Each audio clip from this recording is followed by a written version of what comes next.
Warning. The voices heard in this video are made synthetically using artificial intelligence. Nothing in this video reflects anything actually stated by the real-life individuals involved. This video is for entertainment purposes only, and serious political content will be avoided for that purpose. Enjoy.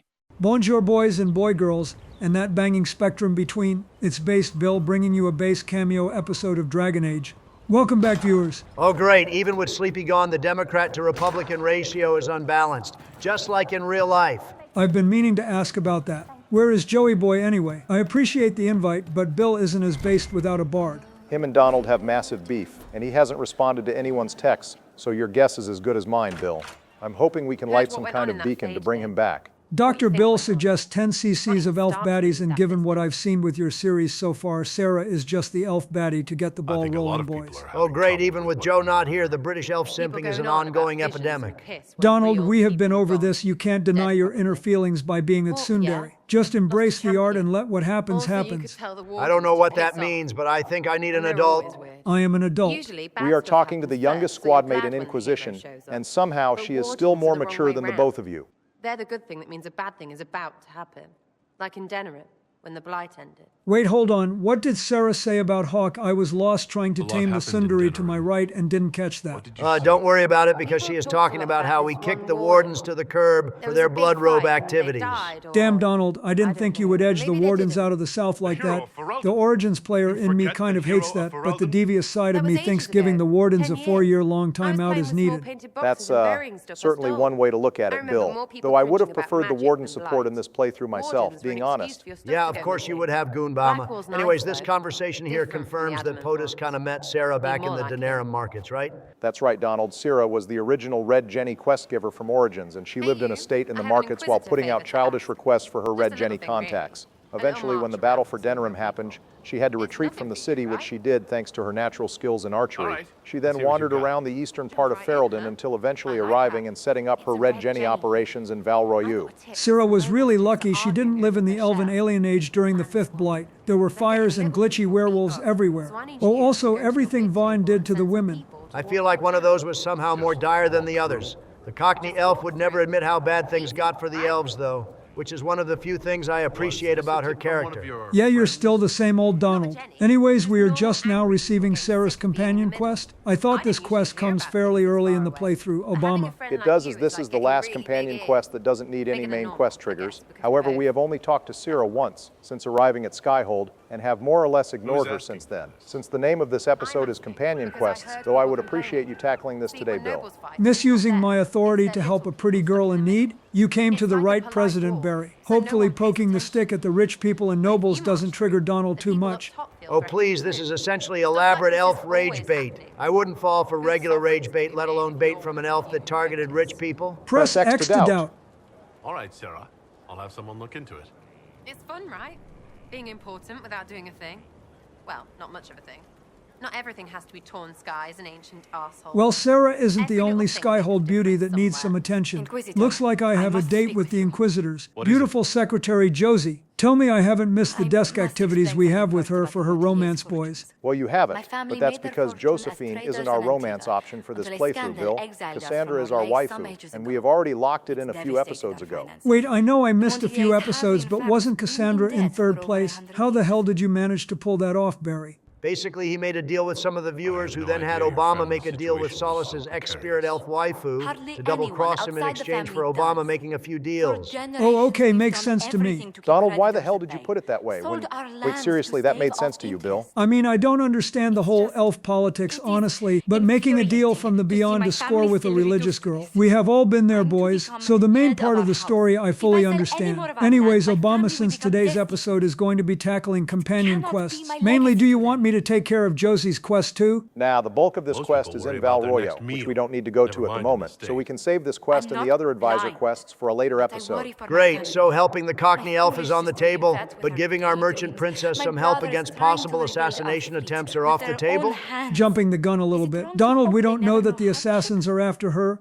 Or just the carriers getting attacked to send a message? Is I there mean, anything if this can do? isn't a personal beef against Josephine or her family, what else would it be? Did the assassins think that one of her mail carriers had the platinum chip in his bag? Let's hope not. We barely escaped our last 2 Fallout references on this channel. We really don't need a third. One bit of praise I can give this quest, even if this is more lower scale compared to Iron Bull's or Cassandra's quest, is that this entire quest can be resolved without combat. That makes sense. Josephine is the pacifist of our squad, and hell, probably the last pacifist in the entire Dragon Age series. And we really should try and preserve that. Were the murderers targeting the Inquisition?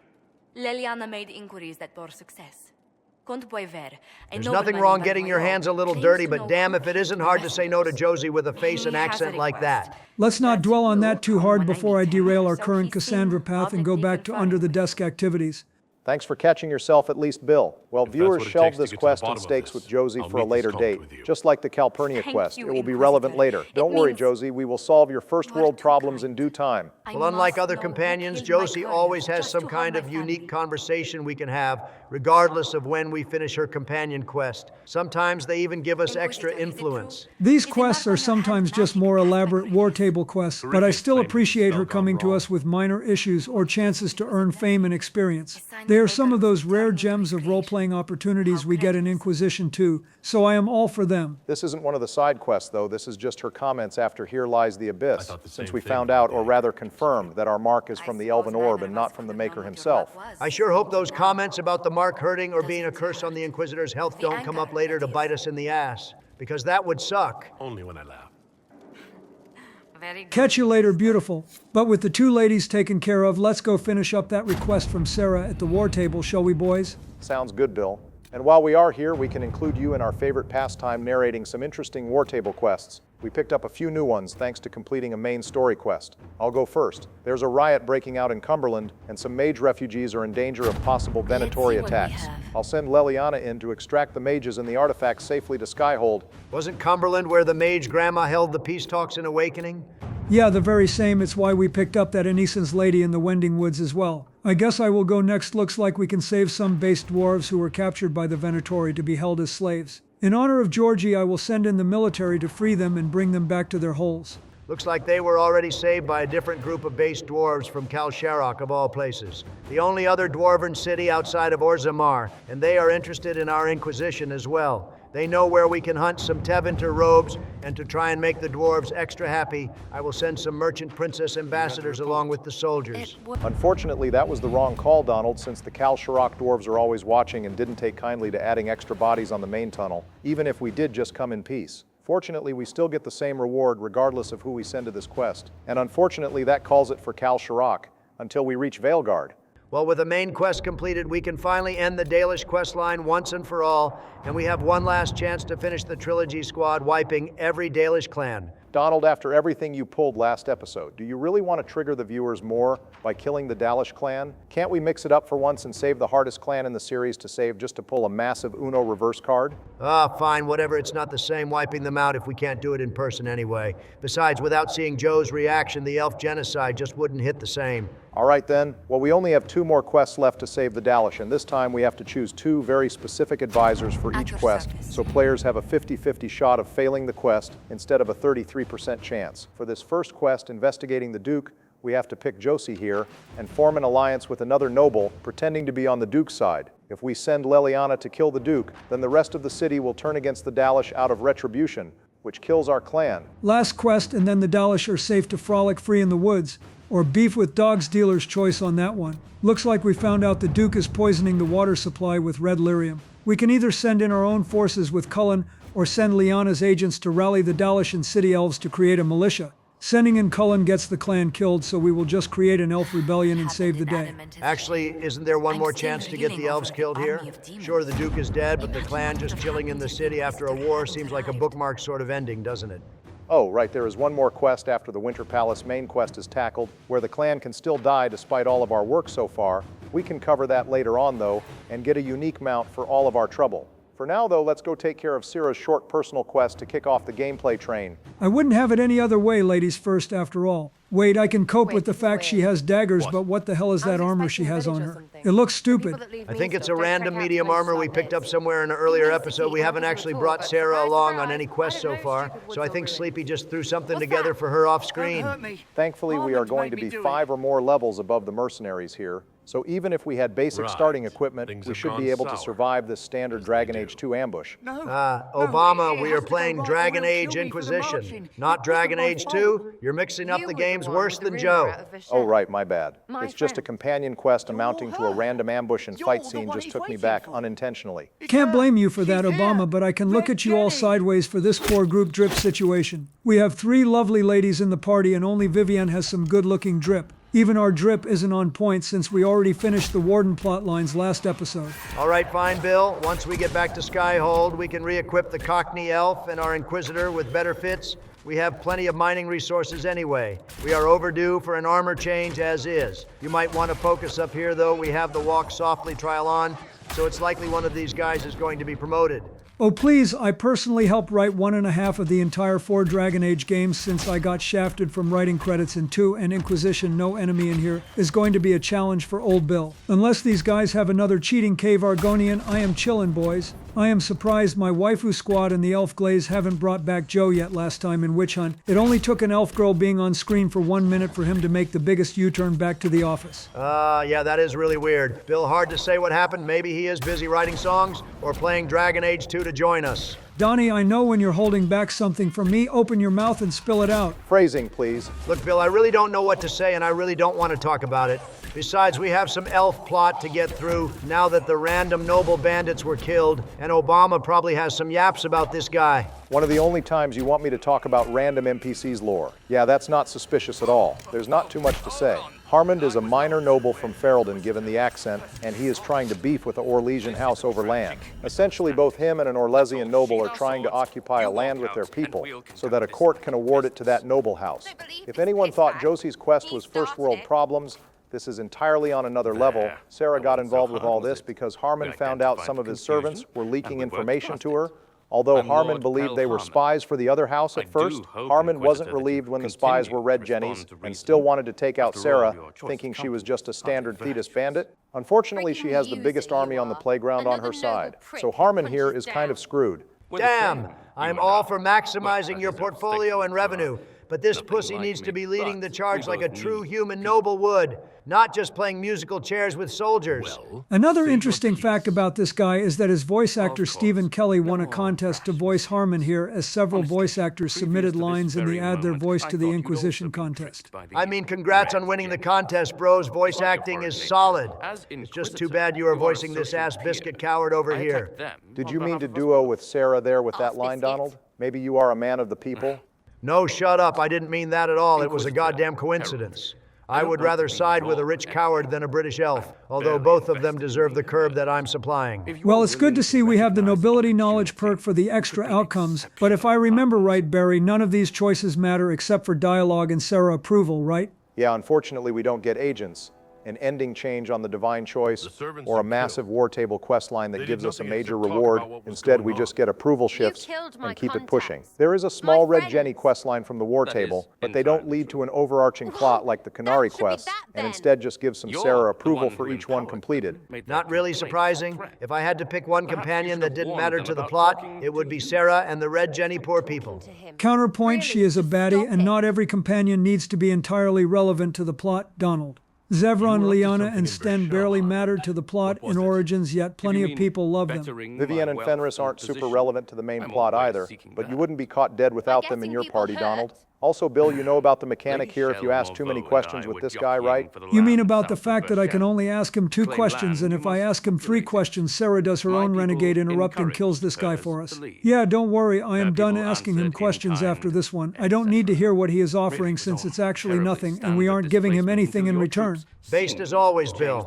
And I can't believe the Cockney Elf breaks the cardinal rule of RPGs and steals away our player choice by taking justice into her own hand. We should be the only renegade elf in the party. Death to elves, getting too many choices. They have had it too good for too long. Wait, holy shit, we really can hear them talk? That scared the shit out of me. Oh right, we forgot to tell you about the mega bracelets the Secret Service made us. Yeah, the Archdemon from Origins and Justice from the second game are active members here. But without Joe, the archdemon is kind of gone. Over the alternative. Won't be hearing from you again. Be sure to return the favor. Well, now that my pants have felt the surprise, it's time to wrap this up with some based unique perk dialogue and maximize the Sarah approval that has been neglected by the boys lately. We have a long way to go before the roof conversation where she finally opens up personally to us. But going along with her quest nonsense is a step in the right direction towards that perfect party ending. Happy to give some love to the other companions some of the presidents ignored. That's what this series is all about. If only she wasn't swinging for a different team, then she could open up to us in other ways too, boys. Do you think maybe I could add a buy mod to make this ship more Dragon Age 2 accessible? Jesus, it's like Sleepy never left the party. At this point, the elf gooning can never be stamped out. Also, the Cockney elf is so surprised that someone approved of her nonsense because we are probably the first players in several moons to do it. It's rare, but there are Syrah appreciators out there in the wild, Donald. Hell, we have 2 in our own group. Anyways, we can keep the companion train going with at least one more companion quest, and given all he went through last episode, I think it's time we check on Big Bro Varric. Are you worrying for me or for yourself? A little of column A, a little of column B. I am the expendable one, after all. Oh, don't worry, I'll protect you. We'll just have to... Well, this is a surprise. Oh, hey, it's my favorite You're the Skyrim Inquisitor, vampire right? baddie, Laura Bailey. Bianca About Devlin, time they at your added her service. into another legendary fantasy series. Actually, while I forgot to mention Your this name when is we first met Bianca? her in Skyhold It's a Dagna in this common game, name. is also Half the girls voiced in by the Laura Merchants Guild Bailey. are named It's Bianca. just less The Serana other half sounding are than named Bianca Helga. is. I guess just I like lucked George, Laura just has a preference for dwarves. I take it So you're a without friend of any other Varric's. context towards this Who scene, isn't I a wonder friend how of many Varric's? people's jaws You hit have the met floor him that this before, girl right? who is very close with Varric is named after Varric's Any crossbow. friend of I imagine Varric's quite a is few, welcome especially here. since, unlike Be careful Varric, saying this things girl like is not that. at all a Some of natural his liar, friends you don't since wanna that lie meet. was a 0 skill points in Well, speech maybe type you of lie do. boys. If she's a Who am smith, I to especially a judge? good smith and breathes, then Bianca's she's got a a lead liar. where Bianca first Corypheus proved got it his in red Origins, lyrium. cheating on Uncle Ogren, The side of and now Bartram's Bianca folly. confirmed The it, tag Varric boys. found It's has them been damn meat. dwarves with a B There's in a the deep name. roads I entrance swear they will calling get you strange every time. humans Am I carving right, out boys? red lyrium Following by the that logic, handful. Bill, any dwarf with a B name can't be trusted because we have Bellin and How do we know Bartram they're who not lie as using easily as they multiple breathe. entrances to Hell, get the to only the good tag? B-named dwarf might be Navigating the Bodon. deep roads And isn't here we like go the with more surface. obvious lies because There's she no gave up accurate on trying to maps of the find whole out the system. original There source are of the red cave-ins, lyrium far dark too easily spawn, there. lava What are you flows. hiding, damn it? If you find So a this route that gets quest where you're here has to going, do you with don't Corypheus's deviate. red lyrium Trying to supply. find another way could But be this is deadly. far from his only supply chain, despite what Bianca is Who could saying have given here. away the tige's It's possible location? this might be his oldest There red were a few lyrium mine, people but we who know knew. of at least 2 Hirelings other from the major sources. expedition, The Storm a Coast couple has a close major friends. supply of lyrium that we How they partially found out interrupted isn't during important. Iron Bull's What quest. matters And is the we know largest where they source are of red now. lyrium is in the Emprise Lions, where if we had We need to sided with deal the with mages, this. we would have been As long as tasked he by has this Cullen source, with taking out Corypheus the is red that much more lyrium powerful. operation to damage couldn't Samson's hold agree on the more. Red Templars. I'll keep We an should eye on still their disrupt all operation. 3 during our If you're playthrough. interested in But I shutting just it want down, to you've point got out my that help. Bianca's intel Try here not is to leave me faulty. waiting Well, too faulty long, intel, Varric. or no, I've we got should my own still work take to care do, of you it. know. Red crack was an outdated drug in Dragon Age 2. The Templars overusing it at this point is just cringe. going to be Before we trouble head at into the all. hinterlands, though, we can ask Varric a little more about Bianca, Do you and we think can this lead craft of our hers new is armor real? for both the Inquisitor and Syrah to make our drip great again. Bill, we might be cool, but don't steal my lines. That shit is trademarked, and I still have my lawyers. Damn, welcome to America. Am I right? Not likely, though. She risked the wrath of the guild coming in person. A message would have sufficed. Whatever she found in that entrance shook her up. That worries me. All right, so one quick detour since we are already in the hinterlands again. Now that we have the lock-picking perk, we can go unlock the 2 locked doors in Redcliffe, one containing Carver's Conscription Ale, since he is a warden in our playthrough, and another locked door that has some rare crafting material, and a Sigil of Tusket, which will be good for a build I have in mind later. Oh God, don't remind me that Carver is still around. I hope he was one of the wardens who actually got captured and banished to the Anderfells. Also, hopefully this is the last time we have to step foot into the hinterlands, boys, because I have been burnt out since episode 2. Well, Bill is tackling the only area you and Joe didn't cover, the Lyrium Mine. We do have one final quest in the hinterlands. Once we activate enough elven artifacts, we can unlock a mega rift quest called What Lies Dormant. It unlocks a high-level rift fight in the hinterlands, but that's the last bit of content we have left after Varric's quest. So despite the meme, we are almost done with hinterlands. I will believe it when I see it. The hinterlands is forever. Also, what do you boys think of the fit I made for our elf boy? You have been pretty silent about it. The skin that Nobody stalks is a said you had fairly to hang thematic out in choice the for the next creepy couple of cave while you areas, waited. considering it's modeled after Ancient Well, I Elves did armor. wait, In our so next let's 2 make this episodes, we quick. are exploring the These Emerald idiots are Graves carrying and the red Exalted lyrium Plains. out in Yada, unprotected yada, yada, containers. random elf stuff. We don't wanna I still stick around can't long believe enough we to made our start Inquisitor's armor talking to purple. us. We look like a grape-flavored Sith Lord. A grapist, Why one would the might say. containers need to Jesus be Christ, protected? Bill. Seriously? Lyrium is Get your sick incredibly mind out of the dangerous gutter, in I its said raw form. grapist, a simple man It who can forces poison kids or to kill ingest dwarves, grape-flavored and we're drinks. resistant There is to it. nothing demonetizing Sometimes it about the just grapist. explodes. All right, I am ending this No nonsense warning. now. Let's just focus back to the main only quest, crazy please. people mine lyrium. The mining cast doesn't just sling it into a bucket. It's carried in special containers that keep it under control. And that's normal lyrium. So did you guys The red already stuff come is here worse. previously, or I is wouldn't be this our surprised first if most of run-through? their No, miners Bill, we died grabbed the just key, but digging Joe it up. never went in the mine first because of the level disparity at the time, You seem since to know everything more here about is the level 8 effects to of 10 red and we were lyrium level than 5 most. at the time. Varric But also told me because plenty about regardless what of it whether did to you him. clear the mine or not, And his the enemies brother. here all respawn as normal, including the How darkspawn, did you so it find really this just made operation in the sense to first not pull a place? Dragon Age There 2 must and be go through the hundreds of same deep dungeon a roads second entrances. time. Oh, I've right. used This this whole entrance dungeon in the had us past. debating if the Varric brought me Chantry on the lyrium surface trade warp is to cooked. explore the deep Now that the wells. Circle's I disbanded gotta and the admit, I was Templars pretty are surprised with when the I came here and Inquisition found it now, full and of there's humans. multiple independent lyrium operations opening up because of We better get bandits to and work. Corypheus. Sounds good The to dwarves' me. wallets are probably cooked too, since the supply is out of whack and their main customer has no need for it. The dwarves are probably Must be an fine. They old trade with dwarven Teventer as well as outpost. the Chantry. What was it And I for? have to imagine the Chantry Trade, has to maybe. purchase a certain Your amount of guess is lyrium as per good as month mine. because of trade deals, so they are just stockpiling most of the stuff for the time being. The Chantry, though, is burning money left and right, and it will catch up with them eventually. Jesus Christ. I know that lyrium talk was important, but what the hell was that blaring Reaper horn? It's probably the death horn that is playing for Donald to atone for his sins last episode. Seriously, Obama, just shut up about it already. All right, I'm kind of curious now, and this beef is not the goddamn win. What exactly did Donald do to get Joe to leave? Look, just like Varric This is what avoiding you the do caves, now? I would rather avoid this pardon? conversation altogether. Skulking around in Yeah, and I caves, would rather shooting be on the guys. sidelines That's your focusing on day-to-day? my banter than playing, but we Usually don't try to all get avoid what the we want. caves. So do what you do, open your mouth and spill it all out. Jesus Christ, can you stop saying it like that, Bill? All right, fine, whatever. Sleepy isn't here because he is pissed over who I left in the Fade last episode, and now he might not be coming back. Damn, I know he spared Logain and all, but I didn't expect him to be that beat up by the decision to leave him in the Fade. That seems like a bit of an overreaction to me. Like you had to sacrifice someone, right? Bill Donald didn't sacrifice Logain. He spared Logain and left Hawk in the These Fade won't be realm the last. instead. Donald, We what may the be fuck is close wrong to with the you? surface for Look, the a spirit of justice took control of my body right before I made the choice. I had almost no input on the actual decision itself. I just woke up after the fact and had to live with it. Funny, I tried to say the same thing when people caught Monica under my desk and my PR guy didn't seem to buy it either. Guess I know what that feels like on the other end. Spirit or no spirit, Donald, your body was still the one who signed up with the demon and ultimately hit the button. Plus, didn't you know before you made the deal that he was going to make one decision in our series before when you agreed to it?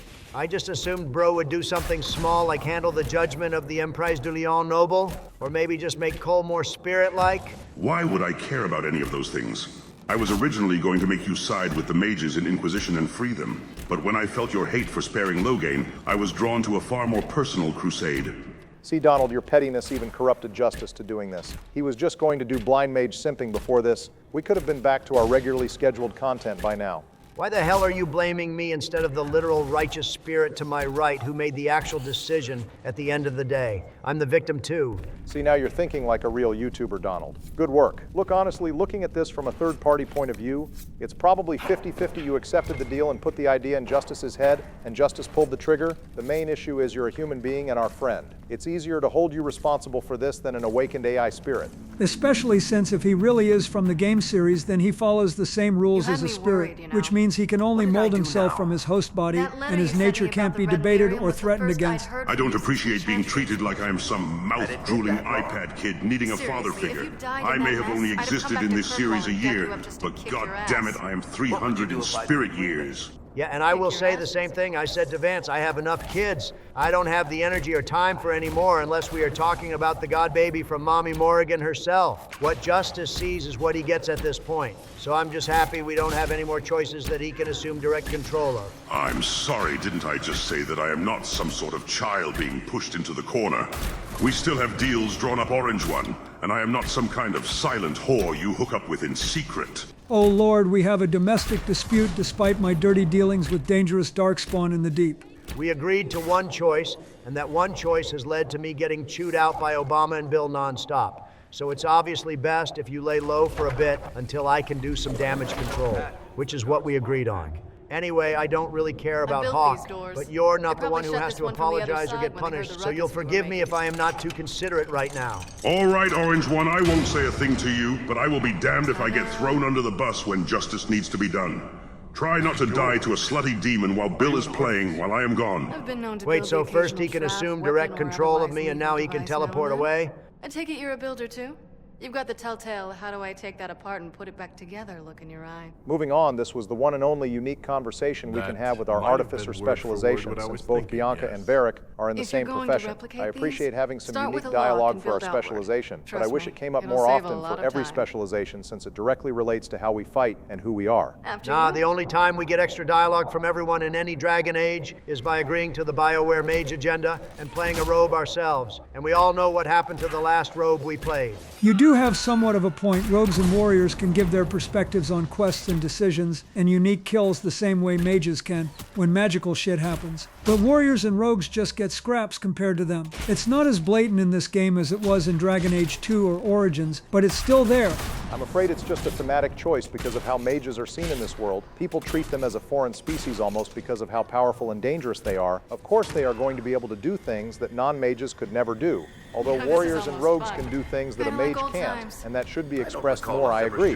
BioWare will never change, Remember unfortunately. crashing Bartram's Let's just field get into dinner? something far You might more as well based have with shot dwarf him. drama. How long are you gonna be in Orlais, do you think? As long as this weird shit is going on, at least. Maybe longer. Why? You'll have to stop by before Bogdan gets back. You should see my new workshop. Oh my god, this drama is like watching an episode of Desperate Housewives, and it's setting a character with an interesting concept like Bianca into a mistress who values flirting and hooking up with Varric over his own feelings, or safety for that matter. Damn, it's just some flirting because of Varric's natural charisma. Don't blow a casket, Obama. Don't mind me, boys. I am just going to loot the room before grabbing the key, since we can't ever loot this room or enter it again after this quest, for some unknown reason. I just don't know who this was written for. It's clear not being able to be with Bianca is such a sore spot for Varric when you talk to him about it, or read the extended media, so to have her flirt so casually with Varric despite being married to someone who Won't be could able have to use Varric this killed entrance again. just feels so superficial. I mean, I have beef with her because of bro code, not any in-depth moral reason, but you know what, hell yeah, bros, exactly before like hose your boys, and that How did goes they get double a for copy? someone like Varric. Well, you all are about to Funny get your way story. because we have to When I grill her got for the putting us through a location, loop I and went being and an had a look obvious for liar myself. about how much she And I knows found about the Red Red Lyrium Lyrium, and how she knew about this place in the it. first place. You She know was what the it does to Corypheus leak people. all along, so I add was that to doing her you a negative favor. rap sheet, boys. You wanna I help find your it hard to brother, don't believe you? that she was the only I just reason Corypheus learned about Red wanted to Lyrium. figure it He is a out. blighted magister from thousands of years ago, but she definitely expedited How the did you whole go from process studying for him Red by Lyrium giving to in-depth giving the dwarven location research to notes Corypheus? and a lyrium-rich Found out mind. that Red Lyrium. It has the blight, Varric. Do you know what that means? What? The two deadly things combined to form something super awful? Lyrium is alive, or At least we something get the like reveal it. out of this quest Blight that doesn't lyrium infect is alive that minerals, will be only important animals. shortly when we cover I couldn't Descent. get any further on my own, so I looked for a Grey Warden mage. Blight and magical expertise in one, right? And I found this guy, Larius. He seemed really interested in helping my research. So I gave him a key. Larius? He was Good the job Grey giving out Warden the we Red met in Lyrium mine to a Corypheus? zombified warden who was an undercover Oh, dark shit. spawn. That's a real 200 IQ move. So obviously the warden contact Bianca didn't realize needs until you changes said you depending found on Red who we Lyrium sided with in Haven. Legacy I came between here Larius and- and Ginecca. well, They both apparently I present went to themselves you. as mages, and this shows that Corypheus didn't just use Larius as a name get out of mean death something to card. you, Varric? He actively pretended at to the be Grey him for Warden at least a prison year. where we found It's unfortunately the only Corypheus, and he example we definitely get wasn't since a Dragon mage Age 2 before. scrapped Hawk's journal entries describing that had to know and Corypheus figure out recruited what happened Samson to as him. Larius. Why So did this you plot insist on reveal coming? was necessary. Not Varric really told me relevant what to people dissing were doing Bianca, with but Red what happened to Lyrium. Samson since we recruited Had the to help Templars make this anyway? right. Corypheus describes either Calpurnia or Samson as a failure told depending on Varric who you we had to recruited, leave, so and we considering they were straightened out your closer with mistake. Corypheus than his other I know servants, I he screwed likely up, but disposed we of them did since fix they it. aren't as useful It's as anymore, right as I can and he make doesn't it. want any loose This ends. isn't one of Granted, your we don't know what machines. AI awakened You can't just Corypheus would replace do, a part so I and could make be giving everything you right. outdated information. No, but I can Corypheus try, got to be a can't I? top 10 Or horrible am I boss, supposed to and yet wallow people in are my mistakes clamoring to forever, glaze this kicking guy. myself? Anyways, Bianca, Telling thanks for having us stories of clean what up I your should mess have instead done. of just admitting, hey, I leaked the As if I Lyrium would mine tell accidentally, stories about but my we own can put a stop to mistakes. Corypheus's supply since I have the only key. It's not like we would have executed you or something. Hey, now don't speak for all of us, Bill. I have Sorry, several Inquisitor. reasons already to hit the We've done renegade all we interrupt. can. Bianca, you probably Bianca, wouldn't know this, you but better get Varric home has been before fighting his ass off to kill someone misses Corypheus you. and hunt down Red Lyrium Varric. mines for months. He isn't just dwelling, he is dwelling while doing something about it. I know you two want to bang, but you don't get to tell Varric who he is. Get him killed, and I'll feed you your own eyeballs. I would actively like to see you try and kill the Inquisitor. We have a magic god hand and are a far better archer than you. I guess she does care about Varric, otherwise she wouldn't have done all of this. But if you aren't going to be with him, it's best to just let some people go so they can move on. Bianca is not making that easy for Varric, considering he never does get over her. Sometimes you can't help a man, Barry. He might be strung along, but unfortunately, he is right where he wants to be. Believe me, I know that look. Varric, man, I get your guilt is weighing you down, but you were legit a day one with the Inquisition and no one forced you to stay here. You also fought Corypheus 2 damn times so far, and likely are going to face him a third time. You're the glue of this team, don't even think like that. That was really wholesome, Donald. I'm glad you can support someone that you aren't trying to bang. Hey man, every homie deserves some glaze, not just the waifus. Do you think you'll see Bianca again? I always do. Well, that's enough companions satisfied, so let's get into the real meat of this episode now. Even if all the elf stuff won't bring Joe back, I can lead us through the Emerald Grove map and meet the druids. Emerald Graves, Bill, but you were pretty close. This area always felt like the most Origins-like of the 12 maps since it's not too massive, and it's incredibly green. If you told me this area was the Vercilian Forest, I might believe you, since this is how I picture that map on a modern engine. Yeah, all we need is some big back werewolves, a hot forest spirit, and some long limb tree monsters. And it's like we never left. There's even elf stuff everywhere for some reason. It might be a major location for elves, but we also have plenty of French nonsense to take care of here with Fairbanks and the Freemen as well. And honestly, that overlaps most of the history here. Yeah, unfortunately, every major elf location besides the Mythal Temple in this game is overtaken by the Orlesian Civil War. I imagine that might have been a world-building choice to show how dominant Orlesian culture is on areas that were once sacred to the elves. We are the last Elven. Never again shall we submit. Oh, I'm sorry, Inquisitor. I spoke thoughtlessly. I don't know why Harding Thank got you so for the nervous there. We information. weren't berating her or anything. We just said a platitude to flex our Dalishness. Harding is sort of a people pleaser, and to be fair, we are her boss. If I thought I was too casual about my boss's people, I would be bending over backwards to apologize as well. Girl does not want to get fired over her casual info dumping of the region. I can't say I blame her. Well, before we deal with the French people issues, I want to grab some shards and landmarks in the area. Ah yes, the casual Inquisition gameplay loop of the Presidents. Find a new area with an interesting quest and hunt down random side activities that have nothing to do with said main plot. It all pays off when we give a fairly complete guide to the viewers, Donald. You're going to tackle it during your next episode with the Emprise du Lions and the Hissing Wastes. It's just what we got to do for the content. Also, besides rifts and Asteriums, the Emerald Graves has far less fluff than areas like the Approach or the Hinterlands. This dude could have given himself any secret name he wanted to strike fear into his enemies, like the Dark Knight or the Velvet Dagger, and he decided to name himself after a midtown in Alaska. Really great creativity you have there, buddy.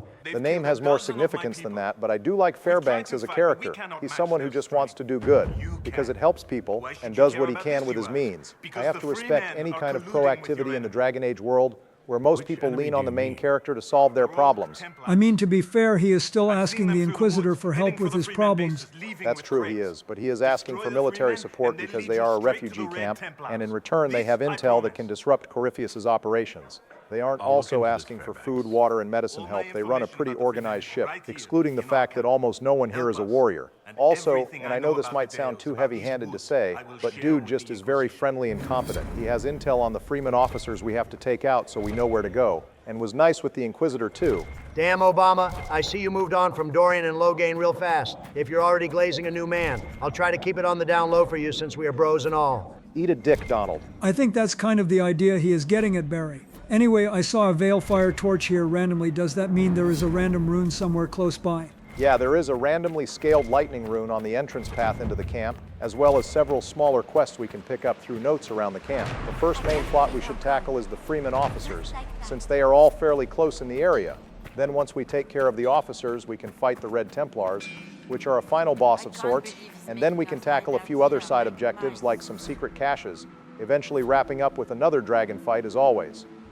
Sigh. What's up, Donald? Nothing. It's just like dragon fights aren't the same without watching Joe die to one or wishing for death on one of us, because it's his only hope in the death competition. Don't worry, Donnie, we will get your boy toy Joey Blowy back soon. I am sure of it. Now that we took care of the lightning runes, we can go ahead and tackle the first officer. Looks like they are dwarf maxing in a cave for some reason. I know you've handled the fights well up until now, Bill, but this is a mini-boss in an area that is scaled exactly to our level, if not higher, plus at least 1 or 2 of these guys is going to be promoted from the trial, so this should be a fairly long fight. Oh please, Obama, these French people are about as intimidating as a warning message on a YouTube video. Especially since you all picked the most overpowered specialization on Rogue. Now check out these sick bombardments on this girl like I'm you in the Middle East. Try not to jerk too hard to the explosion, okay? Hey, do you remember when we used to get ballistic over specializations, Obama? Whatever happened to that? I do remember that, and my medicine cabinet is thankful it stopped after Origins because hearing you two complain about Templar versus Champion was exhausting. As for what happened to it, well, there's only 3 specializations in 2, and we can pick 2 of them. We all just silently agreed that making Hawk a blood mage made no thematic sense. As for Inquisition, well, you and me disagreed, but it just wasn't as explosive this time around for some reason. I think it's probably because every specialization in this game is broken to some degree once you figure out the right combo for your build. Even if we would rather be broken in different ways, the balancing in Inquisition goes hard because there's just so many ways to be busted. Speaking of busted though, Bill, why is the kitchen on fire? Half the squad is fucking dead. Alright, honestly, I wasn't expecting the Chantry sister to do that much damage, and I also didn't realize we had 0 potions to heal people. But don't worry, as long as we have the religious tank waifu, we should be good boys. Jesus, I have never seen this much copium since Sleepy. Wonder where he and Justice went anyway. I'm not calling you a liar. Just don't lie to me. I'm not calling you a thief.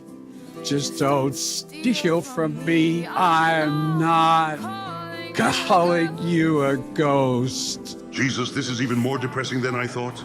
I was just expecting ice cream and a Paragon run of Dragon Age 2. I don't even know how to work with this. What do you want, you goddamn murderer? Have you come to kill Meryl and Liliana too? Look, Obama and Donald implied that I may have done injustice to you in the process of balancing the scales against my enemies. Justice had nothing to do with it. Asshole, you were channeling Donald's pettiness and turned into a vengeance-driven murderer. You could have just made Donald spare Anders in 2. You didn't have to kill a goddamn beloved protagonist. I admit I may have made a mistake. If it helps, I wasn't trying to personally spite you. I was just trying to kill Hawk and keep Logan alive, so that Hawk pays for killing Anders, and Logan continues his punishment in the Wardens and doesn't get to die a hero. I don't really care what the reason was, because either way you widowed Meryl and killed off the character I cared about most. Legit, we got to play a mage in my favorite Dragon Age game, and we got my romance choice, and now it's all gone. Meanwhile, Donald gets his Templar dwarf to have a happy ending with Morrigan, and Barry gets to have a happy ending with his religious waifu. Now I'm stuck with the shaft here. Didn't you threaten to deport Isabella to the Qunari less than a year ago? I mean, yeah, but first of all, I wasn't really serious. And second of all, we weren't romancing Isabella. She was just a hookup in that series. We're not going to get anywhere if you can't be honest about your actions, Joe. And we clearly aren't going to settle this with a debate. So why don't we settle this the old-fashioned way like gentlemen? Are you proposing an old-time Western standoff at dawn? Because if so, I need to take some joint steroids at least 3 days before I hold a gun. No, you fossil, we are dueling the more civilized way. Now hop on Master Duel, because it's time we settle this with a children's card game. Bring it, bitch. Duel! Ladies first, Sleepy Joe. All right, fine. But you couldn't begin to imagine what I've got lurking in my deck, Justice. Tell me. Oh, you'll find out. I'm about to summon it. Not gonna lie, this hand is Ash Blossom when I'm going first and only one monster. Okay, first I'll set Dark City on the field and put a card face down. Now it's your move. So before I kick your ass at this card game, what are the stakes here? We actually didn't cover that. Oh shit, I totally forgot I got too excited to play. Basically, if I win, you have to apologize to both me and Donald for what happened at the Landsmeet and with Hawk. If you win, then I will apologize, and Donald will apologize, and I will even work with you to give him a punishment of your choosing. Sound good? Well, all I have to say to that is, boom, easy money. I know you're probably goading me with those face downs, but I'm in it to win. I'll switch my monster to attack and deal the first damage of the turn. Hope you're not going easy on me, Justice. Far from it, Joseph. You might be the master of mages in Dragon Age, but I am the master of all dark magics. First, I'll use Magician's Soul to get a dark magician from my deck to my field. Then I'll banish Soul Servant to draw cards equal. Not so fast. I use Ash Blossom to cancel your graveyard effect. It's all Jover now, Justice. Oh, fine. Then response to your response, I use Dark Magic Expanded to increase my Dark Magician's attack by 1,000. Oh, fuck. We're not done yet. Mages travel in packs, as you well know. First I'll summon Magician's Rod. Then I'll use a spell to summon the Dark Magician Girl. Oh shit, how the hell am I supposed to fight back with a baddie mage like that on the field? You won't have to worry about that. Since Dark Magician Girl is on the field, I'll play Dark Burning Attack to destroy all of your face-up monsters. Then, just like the Hinterlands, I'll gangbang you with all 3 of my mages. It's your move. Bro, this hand is ass. Oh shit, you weren't supposed to hear that. Looks like I'll have to set up my defense and hope my face downs can save me here. I play Monster Reborn to bring back your magic library on my field, then I will put 1 card face down in defense position and throw down 2 cards to end my turn. Well, damn, I guess you really want to apologize to Donald. Let's end this, shall we? Damn, I have never had that much trouble taking down a big girl before, especially a religious one. But I guess there is a first time for everything.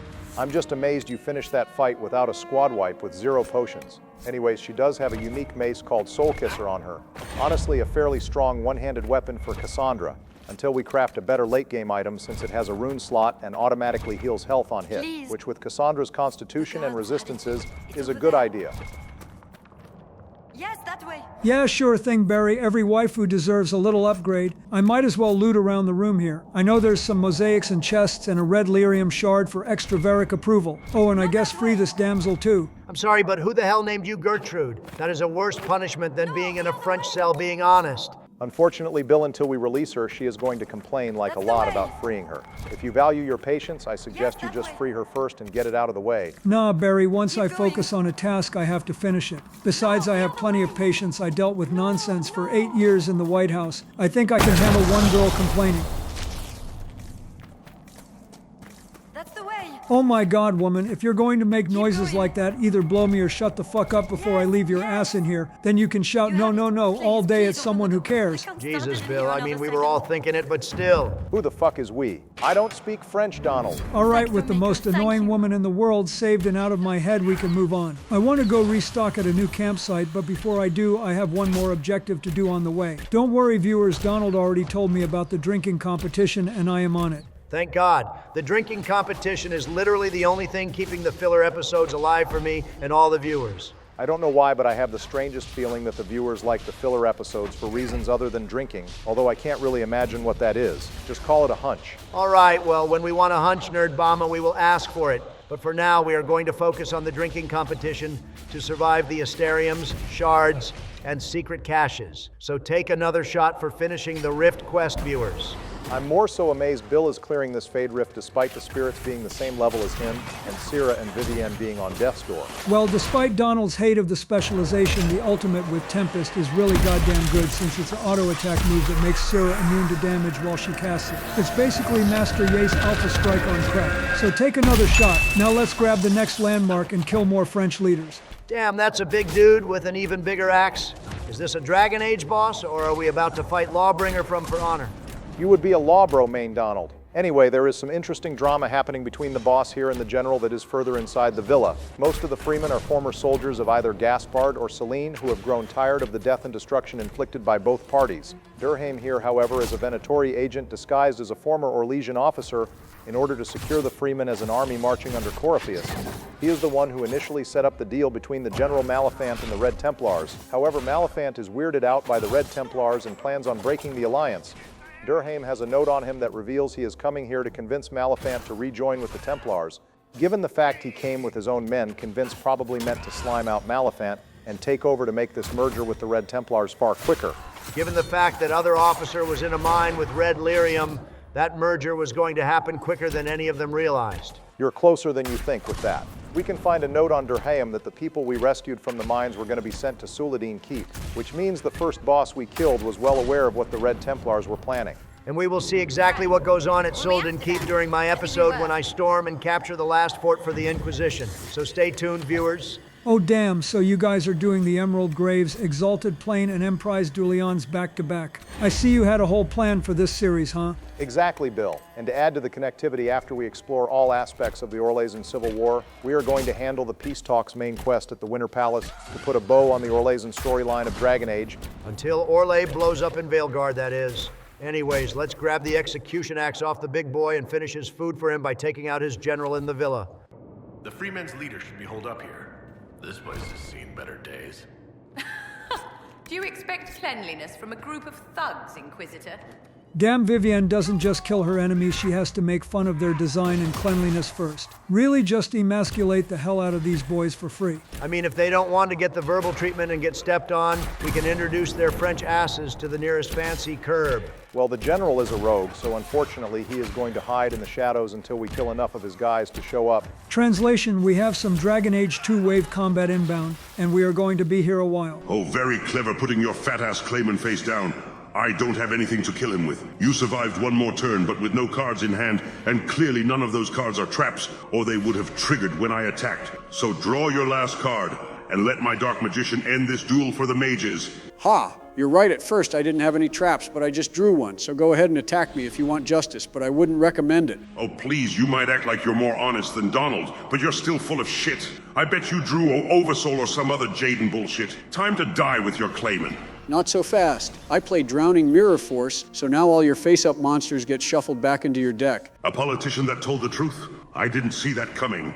I guess we are evened out now. No cards in hand, and only a few face downs. You delayed your death, but not by much. Well, it's my move now, and I drew a monster. Let's see if I can take you out. All right, I know you're a bit slow, but you've seen that card twice from me now. Are you just not looking at the numbers? Now I'll place this card face down and remind you again what else is in my deck and how fucked you are. Shit, I really have bricked this game. I have to hope I can hold on and believe in the heart of the cards. Not for me, for Mommy Meryl. All right, Justice, do your worst. Very well. I tribute my 2 cards to bring back the Dark Magician. Now wipe out his monster with the power of mages. Next turn, I can unleash my ultimate card, Joseph, so for the 3rd time. Draw your last card already. Ah, yeah, it's combo time, baby. Heart of the Cards is back on the menu. I play Vision Hero Vion. When Vion is summoned, I can send 1 hero monster to the graveyard. And when I send Shadow Mist to the graveyard, I can add 1 hero monster to my hand. I can also banish 1 card in my graveyard to add a polymerization to my hand. I'm sure if you have seen GX, you know what's about to happen. Oh, this is rigged. Now with polymerization, I summon Elemental Hero Sunrise, and when he is on the field, I can add a Miracle Fusion to my hand, so we aren't done yet. I'm just going to hide Donald's tax forms while you're busy adding up the field, all right? Now with Miracle Fusion and all the pieces in my graveyard, I play Elemental Hero Absolute Zero, the best element and the best Ice Boy around. And for good measure, I can banish a Fiend monster from my graveyard to play a Malicious Edge 2. Now with 9,000 attack points on the field, let's take you out. Ironic now, Sleepy Joe is pulling a Kirkwall on the mages. Whatever blow me already and good duel, I guess. Wait, shit, were we dueling this whole time? Wait, bro, you were here. Why haven't you said anything? I went to sleep over an hour ago. I was already here for the entire Dragon Age 2 movie. I wasn't about to sit through that a second time. Well, Femi, you're just in time for me to get my first round of apologies. All right, fine. I'm sorry I killed Hawk. It was unjust to me, and you didn't deserve that. There you go, bro. That's some top-tier apologizing coming from you. I am proud of you. I agree, and winning this duel is the first bit of genuine happiness I have felt in weeks. You guys might be onto something here. Now let's get out of Lincoln's room and get that other apology. Damn kind of sad that the leader of this whole army was the easiest fight of the episode so far. I'm guessing that was the man in charge. We struck a blow against the Freemen. Good riddance to bad rubbish. I guess once we kill the last officer, the Freemen have to hang up their hat and call it quits. There is one other official leader of the Freemen in the Exalted Plane who is actually a mage, but we will deal with him next episode, so the Freemen aren't completely dismantled yet. Damn boy's starting the recording without me during my episode. I can't say I am surprised, but I am disappointed. Joe, oh my God, you're alive. Well, look who's back. Come to talk this out like professionals, Sleepy, because I am willing to compromise if you are. Actually, I already came to terms with everything, Donald, and I think I can even us out perfectly. Baby's first diplomatic peace talk chuckle fucks. Just like Dragon Age 2, a spirit did what none of you could have. Why do I feel like Dragon Age was the B-plot of this episode all of a sudden? Let's not get too meta with this, Barry. Joey, pull up a seat while I find the vault keys for the secret Orlesian loot chamber. We're going to sort this out now. All right, thanks, Bill. So me and Justice talked this out like gentlemen, and he even apologized to me about what happened. And hell, I will even get the ball rolling with this. Donald, I am sorry for sparing Loghain and Origins without talking it over with you. All right, thanks. What about what you did with Isabella, though? I am not apologizing for that. I didn't go through with it, and it was a prank. If we are apologizing for jokes, we would need an entire episode for all of us. Well, I'm glad we could cover that then. Joe, thank you for that. Anything you want to say in response, Donald? Jesus, calm down, Mom Bama. I was getting to it. All right, Joe, I'm sorry about letting Justice in and killing Hawk. I know Meryl was as important to you as Mommy Morrigan is for me, and she didn't deserve all that. Damn, boys, I am about to shed a tear right now. This is beautiful. If you guys can resolve conflicts like this, then I really need to step up my game and keep us growing for us and the viewers. Hold on, Obama, we apologize, but that doesn't mean we are done. Donald crossed a line that shouldn't have ever been crossed, and now we have to even the score a little. Oh, piss off, Sleepy. I already apologized after you did. You goddamn liberals can't just ever get an even deal. You have to ask more and more, and it's never enough. Jesus Christ, I don't know why I thought growth was an option here. Skill issue, Barry. Anyway, I guess this didn't get resolved yet when I found the keys, so I am going to do a star puzzle while you two lovebirds figure it out. There's nothing to figure out. Sleepy apologized, and I did so. He can sit down and play the damn game with us or fuck off, dealer's choice. For reference, Donald, I bet yours and my compliance on a children's card game, and I lost, so you do have to honor Joe's request. When the hell could you offer up my compliance in card games? Clause 5, Section 9.2. God damn it, I really need to read that contract sometime. All right, Sleepy, what do you want? You want me to play for Team Harding and Veilguard or something and overrule what Obama wants? Now, we will still do the death competition for that, and I am confident I can win just like in Dragon Age 2. I have a different waifu in mind.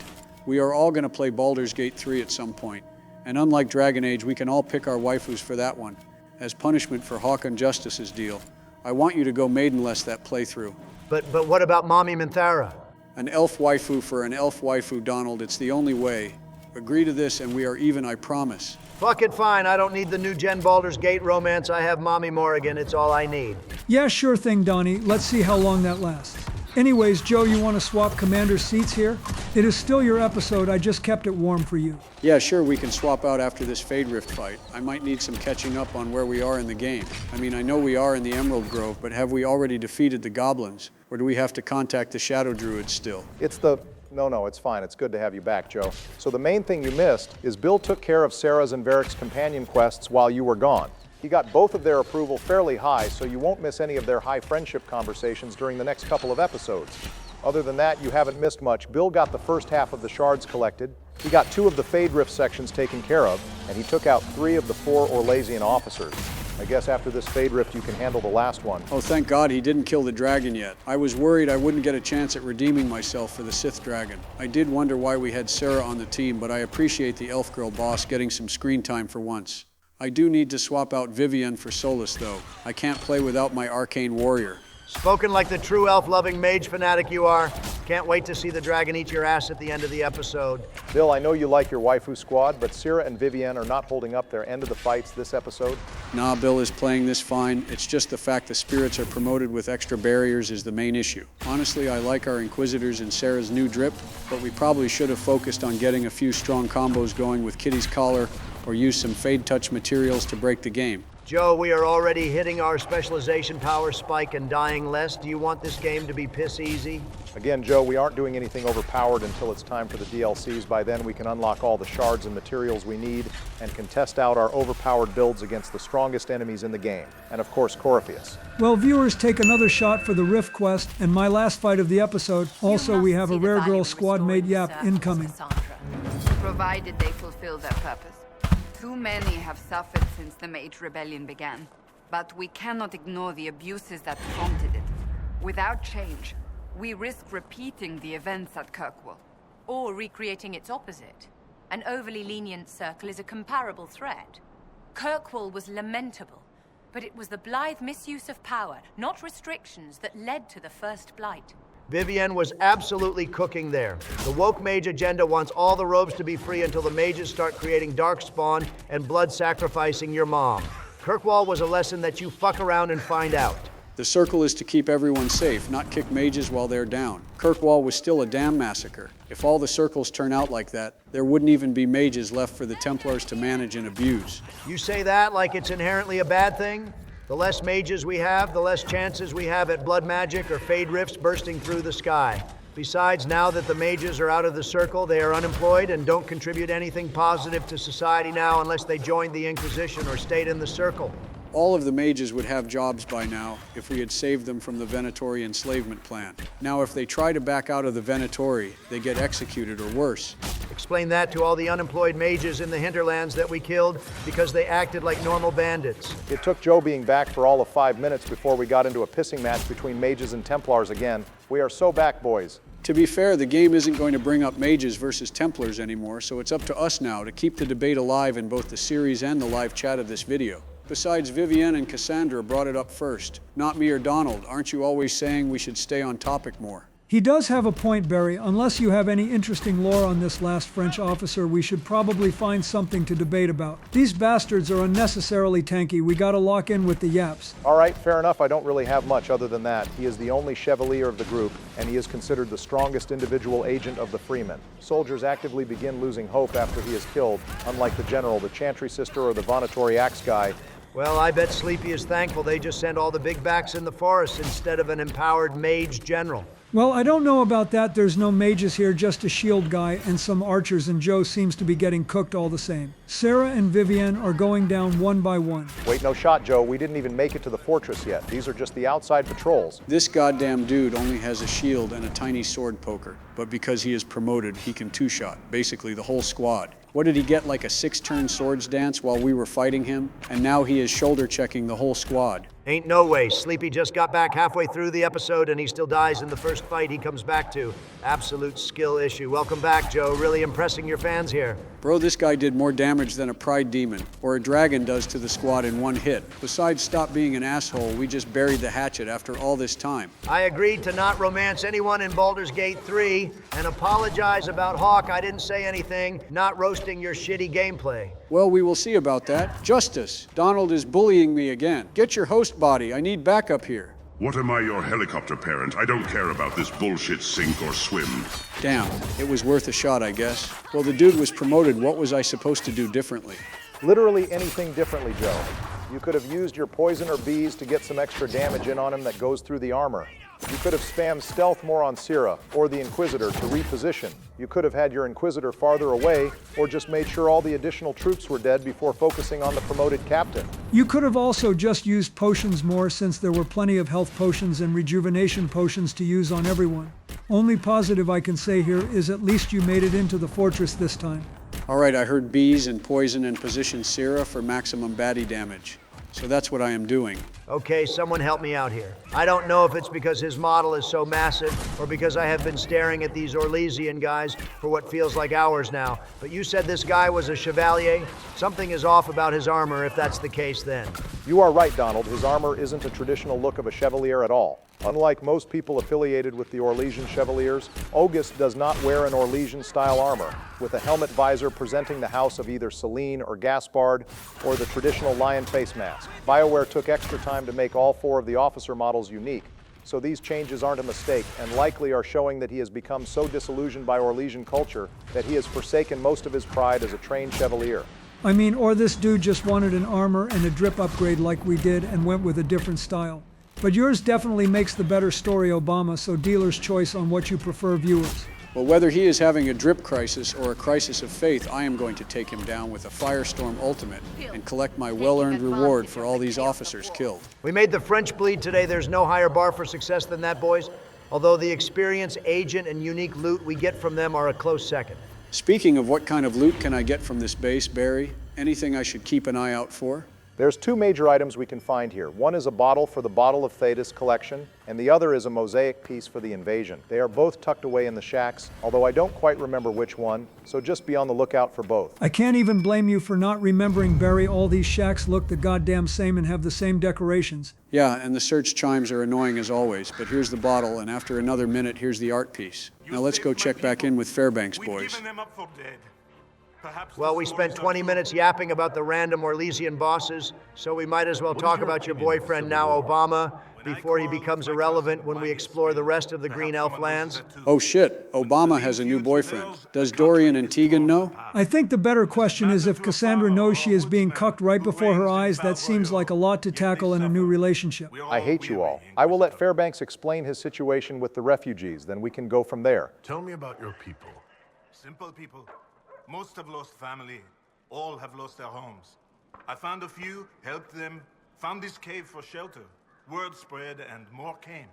We just want to survive. So this dude found a cave in the middle of a forest, then found all of these farmers that got displaced by the war, and just said, hey, let's all hang out here and play Smash while we wait out the wandering armies vying for power. I mean, to give him credit, this cave might suck for comfort, but the only way to enter the crater without dying is 2 specific entrances that you can fortify and fill with traps. I mean, they only did one of those things, but if they did do both, they probably would have had far less people getting captured. Fairbanks knows how to keep people safe. We can definitely give him that in the fort he moves into.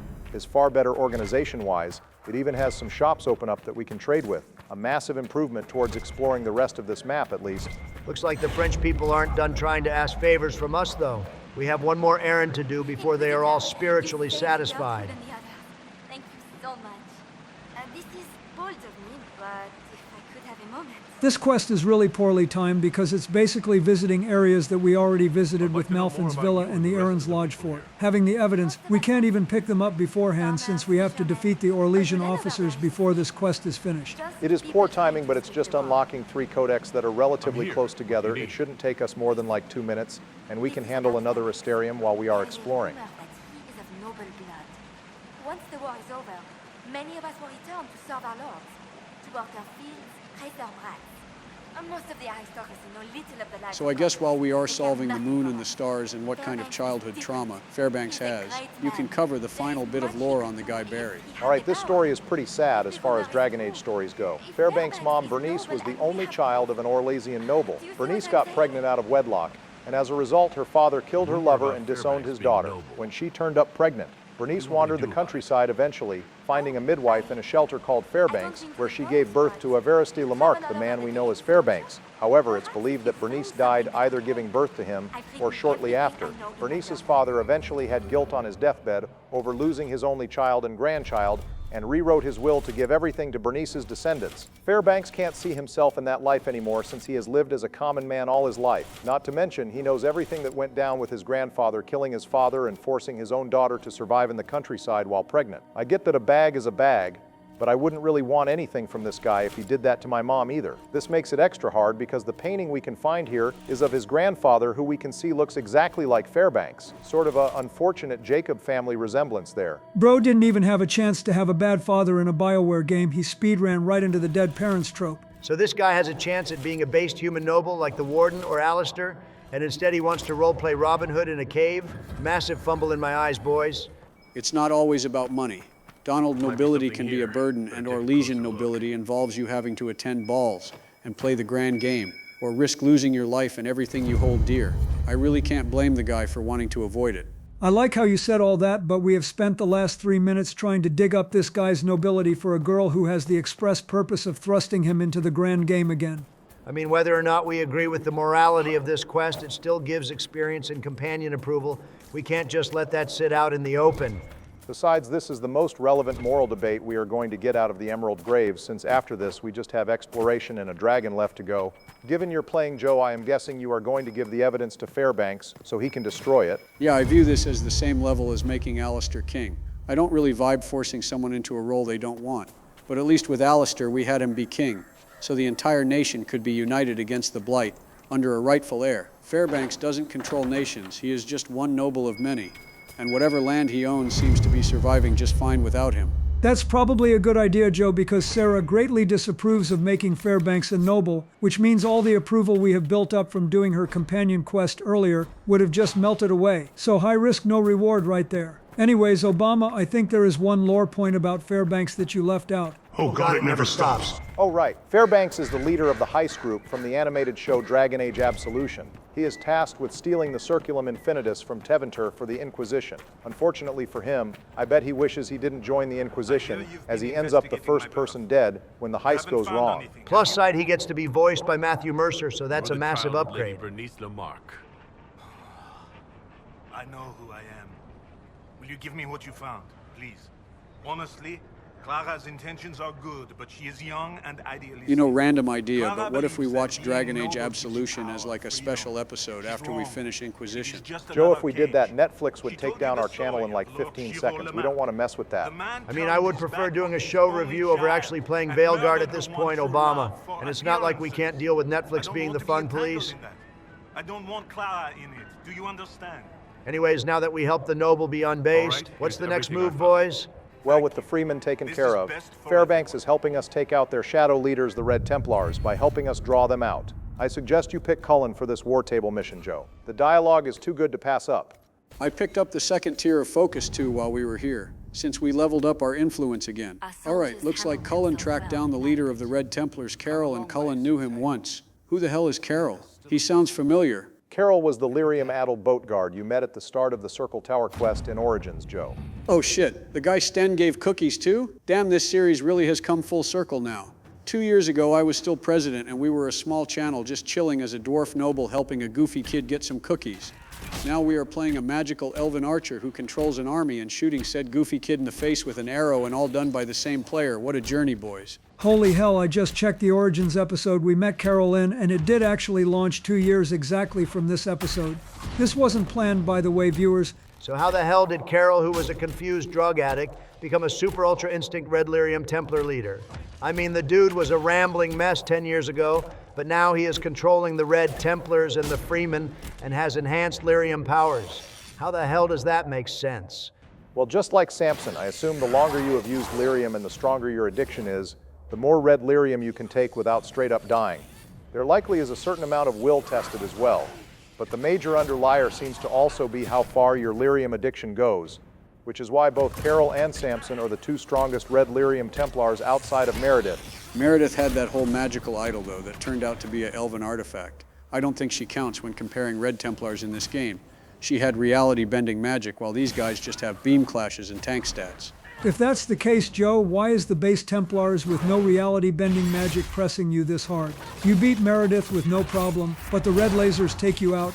Okay, admittedly, that was really poor timing on my part. And second of all, no one warned me that these guys all of a sudden are the same level as we are when everyone else has been a level below us at this point. Like level 18 is more powerful than any main story boss, until the Mythal Temple. That is crazy. Smells like a skill issue to me. Sleepy, you're once again not using any of your potions to deal extra damage or keep your squad alive, and you're also having Sarah and Solace face tank the red lyrium beams instead of staying out of range of Carol and letting your tank handle this with rejuvenation potions. I do find it funny that one of Fairbanks' people is like 15 feet away from us and offered support when we needed it. Then he saw us fighting Eldritch Horror Knights and was like, nah, brother, I meant if you are fighting a spider or some shit, I gotta go. God damn it, man. Even when I move my Inquisitor away, the whole squad still gets cooked under the beam clashes. This shit is unfair. Well, that's another death for Joey Boy. What is his death counter up to? He is now at 11 deaths, which means, Joe, if you die 3 more times, you will be tied with Donald again. You've been having a phenomenal poor run of this game given the fact you won the death competition in Dragon Age 2. You hate to see it. Well, I'm not worried because I have already figured out what to do for this fight. I have to get the Inquisitor to stay away as far as possible while I spam my bees and poisons on everyone else. Then if I can get Carol to back away from the top of the stairs, I can reach some high ground and finish this off. Yeah, sure thing, Joe, but you still have the dragon fight at the end of the area, and given your track record, you are going to die at least twice to that thing before you come out on top. So welcome to my level. You better not lose to that thing. It breathes goddamn ice. What self-respecting dragon deals ice damage instead of holy fire or Sith lightning? Shit is weak.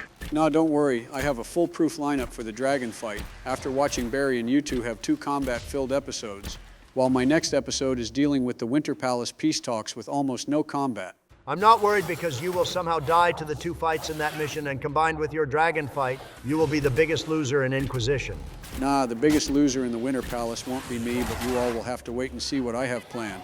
All right, Joe, let's try to stop being ominous after we just finished peace talks with our group. While you're fighting Carol, do you have a comment question prepped for us? Actually, for once, I really don't, since I didn't even think I would be back playing this episode, unless Donald was either arrested for murder or died.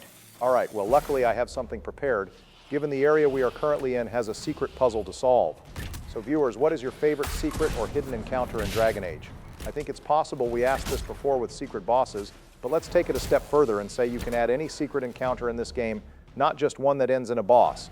For me, I have to give it to the Orzammar Throne Room Dragon, not just because it's fun to theorycraft why or how a dragon was captured in the throne room to begin with, but also the amount of people who were stunned in our series when they found a dragon spawned in the throne room was top tier.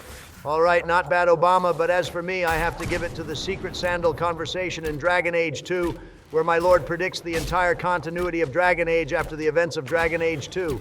His prophecy of everyone being just like they were is a clear nod to Solus's plan. However, the person rising may have been Solus or Corypheus, depending how you look at it. In terms of boss fights, the Queen of the Black Marsh is still on top for powers and aura, but nothing can beat praising and seeing the power of our Lord and Savior Sandal again, which is why I will never forgive Veilguard for not including even a small reference to the young Lord, unlike Inquisition, which is based. All right, Donald, we will never stop praising Sandal, even though Dogna is definitely a close second, since she is a baddie like Harding. Speaking of the dwarves, though, I have to give my favorite secret encounter. It's an easy clear for the Nug King in Dragon Age Descent. Sandal is the Maker and our Lord. This is true, but the Nug King is the ruler of the mortal realm, and that is nothing to scoff at. I also just like the random sequence of events to encounter the Nug King. First, you have to find a massive cheese wheel in the deep roads. Then you have to make a leap of faith to make a bridge spawn. Then finally, you place the cheese on an altar where the king will deliver an epic speech to you.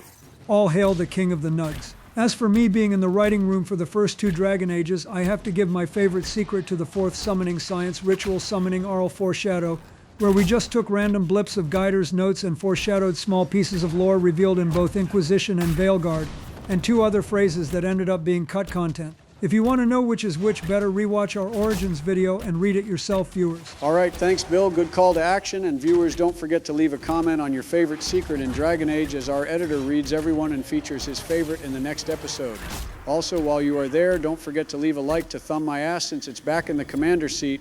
We will get to the featured comment in a minute. But before we did the comment question, you mentioned a hidden secret in this room, Barry. I killed Carol, so now I can focus on what you're talking about. So as you can see, there are 4 torches here, and there's an order to get them all lit at the same time and get a clue for a scavenger hunt. So the order of the torches here is, and editor work your magic. Northwest torch 4 times, northeast torch twice, and southeast torch 3 times. If done correctly, all 4 torches and the central brazier will light up, revealing the next clue, which is number 20. A clue which you can use the codex to find the next location. Holy autism, Batman. How are you supposed to know that? You find the code by finding pieces of Parsons' notebook by searching around certain Andraste statue landmarks before you reach this pavilion. But if you're a gigalore nerd like Obama or just impatient, you can skip this part and just enter the code to progress. Massive W to support those who don't want to read. Oh, holy shit, it actually summoned a box. I was expecting like a Mass Effect victory chime or something. So where do I have to go now, Barry? You have to find a waterfall, but on your way there, you might as well unlock the last camp and take care of a few errands before we reach the waterfall. We'll take another shot for the camp collection quest, boys. Anyways, Sleepy, do you want to see a cool Easter egg first? All right, so you're saying a secret reward will appear if I just investigate this campsite. Sounds kind of vague, but I can roll with it. Oh, goddammit, Donald. Wait, what was that noise? Oh, fuck, spider suit. Okay, Oh, right, the arachnophobia. I almost forgot. Thankfully, unlike Dragon Age 2, this is one of only like 3 giant spiders in Inquisition. I forgot how much Donald knows about Inquisition for a second. Sorry, Joe. Well, I'm not sorry. That was the best neuron activation that I've had all day. We made money off of Joe's pain, too. This is peak content, boys. I thought we left them back in the ruins of Dragon Age 2 where they belong. I didn't even bring a change of pants with me, Donald. Oh no, Parrish, the thought we have to do an episode without you. I can't imagine what that's like. Well, now that I have been entertained, we can get right back to clearing rifts for shots. Can't lie, that was pretty rude of you, Donnie, after breaking bread like that. I think it's time for Bill to even the playing field a little. Don't you think, Joe? How about I tell an embarrassing story about Donald? Bill, I swear to God, choose your next words very carefully. All right, so me and Donald were on an island of unknown origin about 15 years ago. I was, of course, playing with myself as one man does when he feels that need on the island. Bill, please don't get us demonetized here. We are still trying to post these on YouTube after all. Relax, Obama. This will be worth whatever YouTube flags us for. So I was right in the middle of playing with myself when Donald walks up eyes wide because maybe he was a little drunk and he says he always wanted to learn how to do that. I told him the best way is with the right teacher, and if he wants, he can put his mouth on it. Mega pause, please. We are way past that, Barry. So after a little bit of a fight, Donald puts his mouth on it and I teach him what to do. The problem is his mouth is kind of small, so it couldn't really hold it all in properly. I tell him he just has to position his hands and lips right to get it started, but you know, Donald doesn't listen. He just keeps blowing, and before you know it, boom, the mouthpiece of my sax slides right off and makes a fart noise right in the middle of the island. Donald had to buy me a new one, and I never let him touch my sax ever again. Wait, hang on, this was about a saxophone? Yeah, of course it was. I said I was playing with myself. What other possible implications could that mean, Obama? Bill, I swear to God, I'm going to start taking double shots to forget you ever phrased anything like that. Thank God the viewers got to take a shot in the middle of that story. I don't remember why you told that story, Bill, but I do feel better, so I appreciate it. Side note, I am trying to capture the rest of the grave landmarks around the area, but these giants keep trying to pick fights with me, and now we have Fantasy Pacific Rim going on between the Giants and Red Templars that I have to break up. True, but now you get to third party their fight at least, so that's always fun. I do like how every single grave in the area is a landmark. The collection quest is all right finding every single tree, but I just like it because it shows how many elves bit the curb. But to each their own, I suppose. Some people really like the lore, and others just like the easy collection experience. The Emerald Grove got a little something for everyone. All right, let's at least put an end to the Baldur's Gate. 3 jokes at least. Obviously, this area was named after the graves of the Emerald Knights who defended the Dales against threats and were the ones leading the charge against the Chantry's exalted March of the Dales. There was also division of the Emerald Knights known as Fade Hunters, who were the elven version of Templars specializing in hunting demons and mages. This area was once called the Emerald March, but when the last of the knights fell and were buried here, the bodies became so numerous it was renamed the Emerald Graves. Didn't know the tree climbers had a little motion. When it comes to curbing the mages, I thought they fully embraced demons and blood magic. I got to give them a little respect then. All right, my inventory is full, and we captured most of the graves after exterminating the local giant population. And now before we go on this treasure hunt proper, we have one more Fade Rift collection quest to finish in the graves section. For an extra shot, I am not going to deal with the Rift nonsense anymore, or risk a promoted demon pull some bullshit, so I am going to unleash the Tier 2 ultimate and end this fight, so the viewers can take another shot. Tier 2 of the Shadow clones is definitely overkill for the tiny floating boys, but go off, I guess. Can't say I blame you. Well, take another shot for the last Fade Rift collection quest. You lucked out here, Joe, because the graves are the first area that can spawn fear demons, the other 3 areas being the Hissing Wastes, Emprise Dew Lions, and the Frostback Basin. Now we can go find the rest of the shards in the Parsons treasure hunt. So just circle back to the torch puzzle. Wait, this secret hunt is called Parsons Hunt? Who the hell is Parson? If you read all the notebooks, Parson is just a man whose father left him a treasure buried somewhere in the Emerald Graves with 20 clues on where to find it. He wasn't a scholar or anything, so he might have just been a noble's son or just a merchant's child. Unfortunately, we can find his body buried with some of his notes, so he never found the treasure and likely got killed by the giants or bears in the area. Bro thought he was going to go on a cool one-piece adventure and instead just got caught. A true man's tragedy. The last shard collector in the graves is up ahead, Joe. Another reason I wanted to clear out the enemies and rifts here before searching for side treasure, since now we can just collect the few miscellaneous items here before we wrap up the area. All right, Donald, unless you want Bill to tell another island story, just leave me alone while I try to find these damn things buried in the trees. Where am I going past the shard finder, though, Barry? Just keep heading north from the pavilion until you find a stream of water. Then follow it until you reach a waterfall. The next clue box will be there. While we are searching, though, want to shout out a featured comment from last episode. Donald? Yeah, sure thing, boys. So we obviously had a lot of comments bashing or praising me and Justice's actions last episode. Honestly, had to break out the popcorn for this one, but our favorite comment comes from 17 Howard Moon, who says they usually sacrifice Stroud in the Fade, but seeing that sacrificing Hawk in the Fade has higher narrative stakes and gives an ending to Hawk's story, he is about to be justice pilled and choose that choice during his next run. Thank you for your comment and can't wait to hear what your favorite secret area is. Well, here's the waterfall, so I am going to need some direction on the next location in a minute, Barry. The box will say 14, which is an upward pointing figure. This is a reference to the stone tower in the middle of the graves where all the giants were. So that's our next stop to the north. But considering we have some super thanks to get through, why don't you head east from the river towards a cave, Joe, for a different secret cache we can unlock? Sure thing, Barry. I can play ball. You want to cover the super thanks, Bill, since you're our special guest? Sure thing, Joe, I got you. Despite all the internal drama going on, you guys really made it rain in the comments and live chat, which is super based. Thank you to Chris Foskey for this massive $100 donation. You didn't have to do all that, but it's greatly appreciated, and it's even more appreciated you complimenting our channel saying it's the best. That's really high praise considering all the greats already out there. We also have $75 from our usual big wallet supporter, Joe Million. Glad we are also top tier in your eyes and that you love the drama. We also have a few constant supporters, so thank you for the 25 from Mr. Zhitbox, the 20 European monies from Maxi, the 20 and $5 from Randomly Entertaining, and the $10 from Sith and $5 from Shadowfrit. Donations are never necessary, we just ask for a like and comment, but as always they are greatly appreciated and help keep the lights on for this channel. So thank you for all your high donations and consistent support. You all have massive saxophones. All right, thanks again for all your base support, viewers, but back to the game. Obama, where the hell are we going? Because Joe just looks like he is triggering his Dalish instincts and frolicking through the woods. Well, the cave is up ahead here, but I guess I can be transparent about what we are looking for. Considering the dislike of Sarah in the Dragon Age community, I imagine people don't know that Red Jenny caches spawn in several maps when she is in the party. The caches don't have official loot, but they give experience high influence and Sarah approval, and are worth a quick detour if you are around the area. We won't show them all, but I might show a few others in the Exalted Plains next episode. Kind of unfortunate we haven't seen any of them before now, since Sarah hasn't gotten enough appreciation, but it's nice that she has a secret mechanic, in addition to the standard companion interrupts. Everyone has. She also has secret missions during the Winter Palace quest. So one of the game designers really likes Sarah, at least. Looks like I found another secret cache here too from one of the treasure maps. That game designer is probably one of like 3 Sarah enjoyers. At least we made some extra money. My elf sensors are detecting tree huggers nearby too. Maybe some Dalish elves that can be taken out for extra experience. Unfortunately, there's nothing we can do to help them here, or find a way in. This ruin opens up after completing the main quest, Wicked Eyes and Wicked Hearts, where Taven will automatically find a way to enter the ruin and write to the Inquisition asking for aid.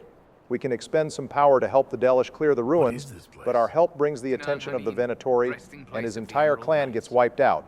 We can then see what the ruin was hiding for ourselves and either bring it to his clan in his honor, or bring it to the Chantry. We can meet the rest of his clan in the Exalted Plains, right? At least where the French are. The Dalish elves aren't too far away. And unlike the Masked Empire, they don't get squad wiped this time with no survivors. Oh right, just a heads up, Joe, we saved Clan Lavalin for the most part during the War Table quest, and we only have one more left to go to guarantee their safety. Holy base, thanks for that, Bill. No, I just haven't actually found anything yet. There's a tomb, sealed since the Second Age. I believe I can find a way through. What do you hope to find? The truth. Elven accounts of the Old Kingdom or the Exalted March. Do you know what that could mean? So much of our history's been lost. To regain knowledge that hasn't been distorted by the Chantry, I should stop talking. If the chamber turns out to be empty, I'll look like an idiot. Well, we can go back to check on these guys towards the end of the series before the final showdown with Corypheus. But good luck figuring out how doors work. Now let's go back to my treasure hunting quest. All right, moving on past the Dalish lore, here's the location of the treasure conveniently called South Finger Tower. I guess the elves built that tower, but whoever did must have had a big inferiority complex, boys, because that stone thing is phallic as fuck. I almost forgot to ask, but what is the secret reward for this scavenger hunt? Just give it a second, Joe. It will all make sense. Wait, hold on. A random doll. Why is this? Oh, holy shit, demons. Damn, Sleepy just got completely pranked. So this secret quest was just a demon boss fight this whole time? Kind of lame in a game saturated with demons, but at least the model is slightly different from a normal despair demon? Yeah, the reward isn't as interesting as just the shock of seeing the giant demon named Treasure appear, but we do get a Tier 3 Frost Essence, which is a nice reward for something you can look up online quickly. However, for the amount of in-game work it takes to decode this quest without a guide, they could have had included a unique weapon. So like, how was this dad's treasure a demon? Was his dad a Maleficar who binded a demon for his son to kill? Or was the dad's strong feelings burying this doll so powerful that it attracted a demon who then became binded to the treasure? Not a bad question, Bill. We have no proof that the dad was a mage, so it really is dealer's choice, but I think the fact the demon is named Treasure is a clear nod that the dad binded the demon to whoever found it, hoping it would be his son, either so he could kill it permanently, or maybe hoping to harness the demon's power for himself. It's a little iffy whether the father buried it himself or just knew of the treasure and wanted his son to find it. I have another theory, although I admit it's kind of fanfic coded. I believe the fact Treasure is a despair demon is a clue. Maybe the dad just wanted to give his son a memorable treasure hunt to teach him a life lesson, or give him a cherished item inside the doll after the dad died. Unfortunately, though, the son died to the wilderness, sent on the very journey the dad sent him on to better his son's life. The tragedy of this attracted the despair demon, who now embodies the treasure itself to feed its emotion. Joe, ain't no way you came up with that on the fly. You stole that from DeviantArt or some kind of Discord roleplay session? There's no way. I don't care where he got it from, it's a banger of an explanation. And that shit is canon to me as to the hidden story of the Emerald Graves. Anyways, where did we go now? And what are we fighting? Apparently, Cassandra had another target in the Graves that she wanted to take out, and looks like it's a mage this time. Hopefully this goes better than Barry's encounter with the rogue mage during his episode. Oh no, don't worry about me, Joe. I am just hoping this mage treats you nicer than the Hinterlands rebel mages from your first episode. 2 of those guys did explode your entire party. Ooh, damn low blow. Didn't know Barry stayed loaded like that. You might have gone through something last episode, but that doesn't mean you get any more free shots than what you already made. Now please lock in here, Joe, because at least 2 of those mages are empowered. Ironic that the rebel mages that are criminals seem to always be ice mages, considering we also gave ice magic to the egg over here. I would bet some big money that the game is trying to warn us about something. Nah, Donald, I have shots for you too. Don't think I didn't notice that both Vivienne and Morgan are ice mages too. It just seems like as soon as a mage isn't a part of the circle and has malicious intentions, their first stop is ice magic. All right, fuck off, you made your point. Just don't talk about my wives like that again. They are the best girls. Ironic that your wives seem to hate each other than Donald. Anyways, Cassandra's kill quest is longer than anyone else's besides Varric. But thankfully, we should be able to finish both hers and Varric's during me and Donald's episode. Although we might not need to finish them considering Cassandra and Varric's approval is almost maxed out. Speaking of finishing quests besides the shards and the dragon, what else do I have left to do here, since I can't do the Elven Temple yet, Barry? Well, we still have 1 more Astarium to finish near the 3rd campsite, and then we can collect the rewards from the Star Cave. We also haven't finished the Haunted House mission either. Right, so just the star maps, then the dragon got it. Sounds good. Joe, you have to do the Haunted Chateau. That's probably one of the viewers' favorite areas in this whole map. Ugh, fine, but I don't have to like it. I was already traumatized once. So doing this quest fulfills my yearly quota. Anyway, take another shot, viewers, for the shard completion quest. Now let's move on to the star maps. Another day, another random-ass star map that looks almost nothing like the final product. I swear to God, if only the promisers actually did their job. Well, Donald, I have good news and bad news for you. The good news is that this is the last set of Asteriums in the base game of Dragon Age. In the next 2 episodes in areas we explore, there are shards but no Asterium puzzles, so we get a massive break from them for the next rotation. All right, that's absolutely amazing. And what's the bad news then? The bad news is that there is one final set of Asteriums added to the Frostback Basin, which is the DLC that you agreed to play during your episode. I hate all of you and everything about this. Donald, you have legit only done 1 star map all series, and it was Baby's first Astarium in the Hinterlands in episode 1. I think doing 3 for the entire 30-hour series won't kill you. Anyways, what's the reward for this last set of Astariums, Barry? In addition to having the biggest amount of side loot, this cave has 2 unique weapons that can be pretty game-changing. We have Death Ward, a good arcane warrior sword for mages, which unfortunately is not good for the dragon fight, but is perfect for the rest of the mid-game. And we have the Maul of Tacitus, a 2-hander that automatically knocks down enemies every 3rd hit, as long as they aren't immune. A very strong melee weapon. Unfortunately, we aren't playing a 2-hander Templar to take advantage of the based combo hammer. Impressive place. No guards, no staff. I suspect this place has been abandoned for some time. Anyways, I hope everyone is nostalgic for Dead Space because it's time for Joe to piss his pants again. Meep, meep, gulp. That did not just light itself. Cassandra, Seekers go first, yeah? Cassandra should absolutely be going first through all these doors because of her Seeker buff, followed closely by Solus since he is more hard for this place because of the weak veil than actually scared. I don't think Solus is interested in this type of thin veil, considering everything here is just depressing, creepy, and of course very Orlesian. You didn't have to add depressing and creepy, because saying that this place belonged to the fantasy French already covers all your bases. I don't know why you're so freaked out by this place, Joe, besides the random flickering lights. This area is more like a Call of Duty Zombies map when the wave of zombies is winding down than an actual haunted area. Look, man, I am just tired of always having to explore the haunted places when we play games. I explored the damn Blood Orphanage in Origins, then I explored Bartran's mansion when it was haunted by the Lyrium Shard in Dragon Age 2. Now I am exploring the creepy zombie mansion in Inquisition. Not to mention I played all of the Dead Space remake. I mean, seriously, I am starting to think you all in the editor get off to this. Oh shit, that is true. You do always get the haunted places. That's not even intentional either. 2 of those were the luck of the draw in Varric's quest you called dibs on in Dragon Age 2. Can I be honest about something though, boys? This haunted mansion feels kind of underwhelming. Like I enjoy the lighting effect where the lights turn on and off depending on if you're in the room or not. And the ambiance is great, but in terms of what a haunted mansion means for this setting, this shit is underwhelming. Like, think about how in Origins there was ghost theater everywhere and shit catching on fire randomly, and in 2 we had furniture straight up attack us. But in an engine that's supposed to be improved and you can do more with, they really just made Zombie Manor and said, okay, this is good. Honestly, not a crazy take at all, Bill. This area certainly feels different because in the context of a lot of other quests in Inquisition, This has a more unique vibe to it, and there is a mystery to solve that is interesting, but when you compare it to Origin's side quests, this area, like most other side quests, really fell flat. It feels like they created a good-looking mansion with a creepy ambiance and said, okay, good enough. Whatever you're all haters, I still think this is one of the more memorable quests in the game. Well, I found the first note and looks like the second clue is somewhere in the library, so I am kind of speedrunning this quest. Thank God. While I go further into the zombie horde, what's the story behind this place, Barry? Like, why is it haunted?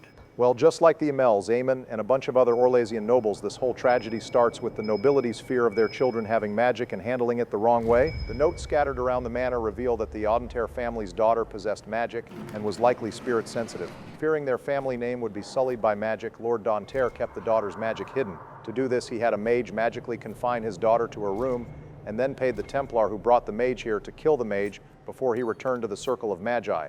Though the Templar decided to make a bag out of this tragedy and began demanding higher and higher ransoms to keep quiet about it. So that explains the magic shit, but how did everyone end up like a mini Redcliffe in this mansion?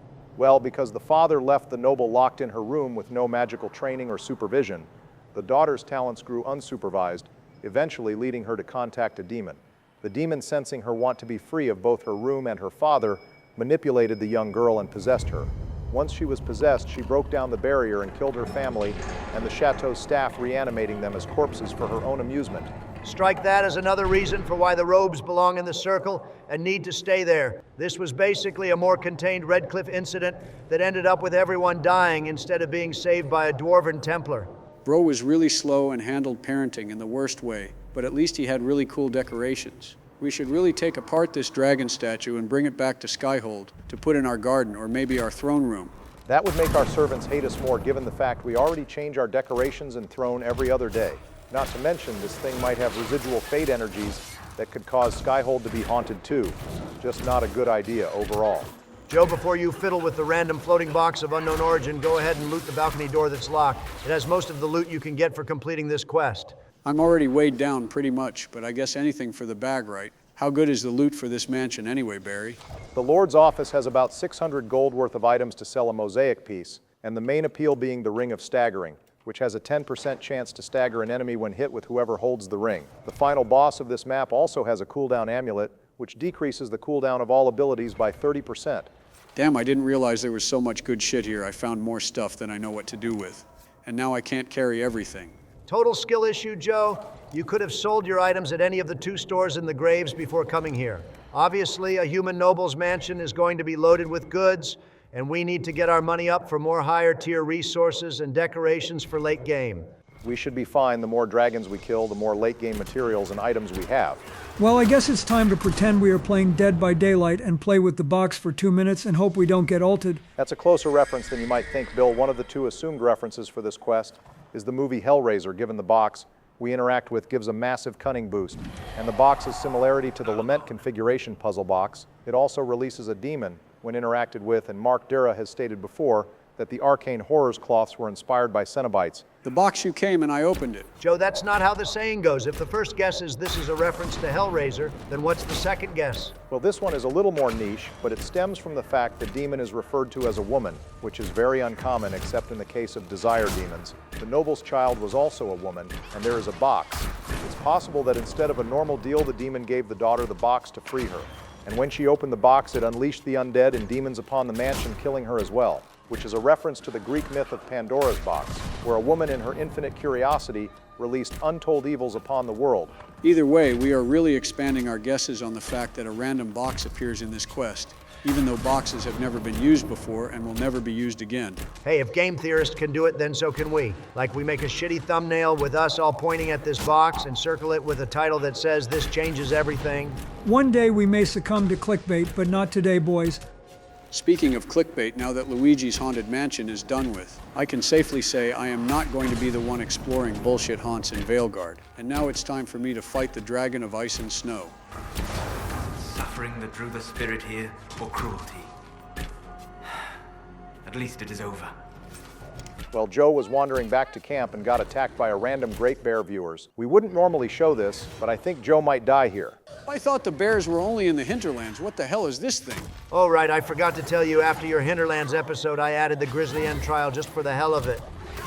What in the malarkey? Donald, you're a total asshole. but it doesn't matter because this bastard isn't catching me lacking. The bear might be a massive tank, but Cassandra is an even thicker tank. Yeah, Cassandra might be a good tank, but can she really take on the one-on-one bear fight with her damage output? This is a death 100%. No, not yet. I have potions and I can pick everyone up if I just get Solas up. Hello? Why am I hitting revive and doing the animation, but no one is getting picked up? What the fuck is this? That is definitely another glitch. I think it's how some of them are buried in the ground, if I had to guess. Crazy how many new glitches I have seen in this game only when recording for YouTube. Hey, I went to go get some ramen noodles for the dragon fight and I come back and Joe is getting railed by a bear. What the fuck is going on? This is goddamn bull hockey. That does not count. That does count. Glitch or no, you didn't get down because of a glitch. The glitch just delayed the inevitable. Hey Joe, just a heads up that puts you at 12 deaths, which means if you die to this dragon 2 times, just like you did the last dragon, then you will be tied with me and in a great place to lose your crown and spot to play trespasser. Well, too bad for you. I am not dying to this dragon. I have been watching how Barry fought one in his last episode. And this time I came prepared with the cold tonics. Not only that, but I have 2 tanks this time around. I'm not making the same mistake I did last time. Plus, ice is my jam. Just look at my Pokemon team, and you know I am serious about this. I am going deathless and getting easy money. Okay, but you don't have the Iron Bull in your party, so this party comp is a massive L.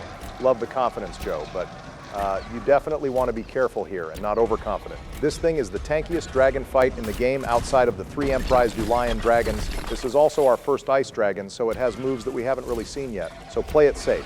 Joe should be fine. There isn't any hidden mechanics to these fights that Joe could trip up on. Really, besides ice attacks and flying around, there's nothing surprising about this fight. Even summoning a few minions would be preferable to spice things up. It's why I brought some noodles just so I have something spicy and more importantly something to do, because this dragon just flying around is not enough on its own to be interesting. Who cares? We are killing a different flavor of dragon with the Inquisition theme swelling while we beat the shit out of it.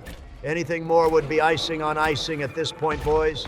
All right, Donald is just coping at this point, but yeah, Bill, I agree. We already covered this a few episodes ago with Mari, but we unfortunately already took out the 2 most interesting dragons with the Crestwood Dragon and the dragon in the Western Approach, who at least had thematic reasons for being there, as well as needing search mechanics and interaction with the world that at least helped the high dragons feel more earned. Now with the next couple of dragons coming up with the exception of maybe the Sandy Howler, they have no connection or interaction with the maps at all. I see what you mean. Take this map, for example. This was an area where a large amount of deserters were waging war with refugees. And to get to this dragon, we had to help the refugees take the upper hand. Then we also had an elven temple, Emereld Graves, a demon treasure hunt, and a haunted chateau. Then at the end of all that, we have a random dragon. We could have attacked a fort controlled by the Freemen with the Inquisition leading a joint operation with Fairbanks, and maybe the battle either triggers the dragon's arrival or the Freemen lured the dragon here in a desperate attempt to kill the Inquisition. All right, can't lie, that would be really cool. And I wouldn't mind workshopping some more ideas that explain why the dragons are here, that fit into the lore of the area to pass the time. But if I am being honest, I am starting to side with Donald here about the dragons. Why complain about a game called Dragon Age having a lot of dragon fights? They all give pretty good loot and a good checkmark to call it close to the area. I admit having to kill all 12 dragons with 3 dragons being in one area is way too much. But just casually clearing through areas and occasionally fighting a dragon like this is exciting, not tedious. I never would have thought Joe could have a based opinion, but here we are. I don't think me and him have agreed on something since like Redcliffe, but I guess our time chamber training paid off with another base take. I am honestly loving that we all get chances to fight high dragons who at least have some variety of flavor in each area, as opposed to Origins and 2 where Obama the Scaly Hunter killed every single one himself, and I got to kill one in Awakening along with Sleepy killing one in Awakening.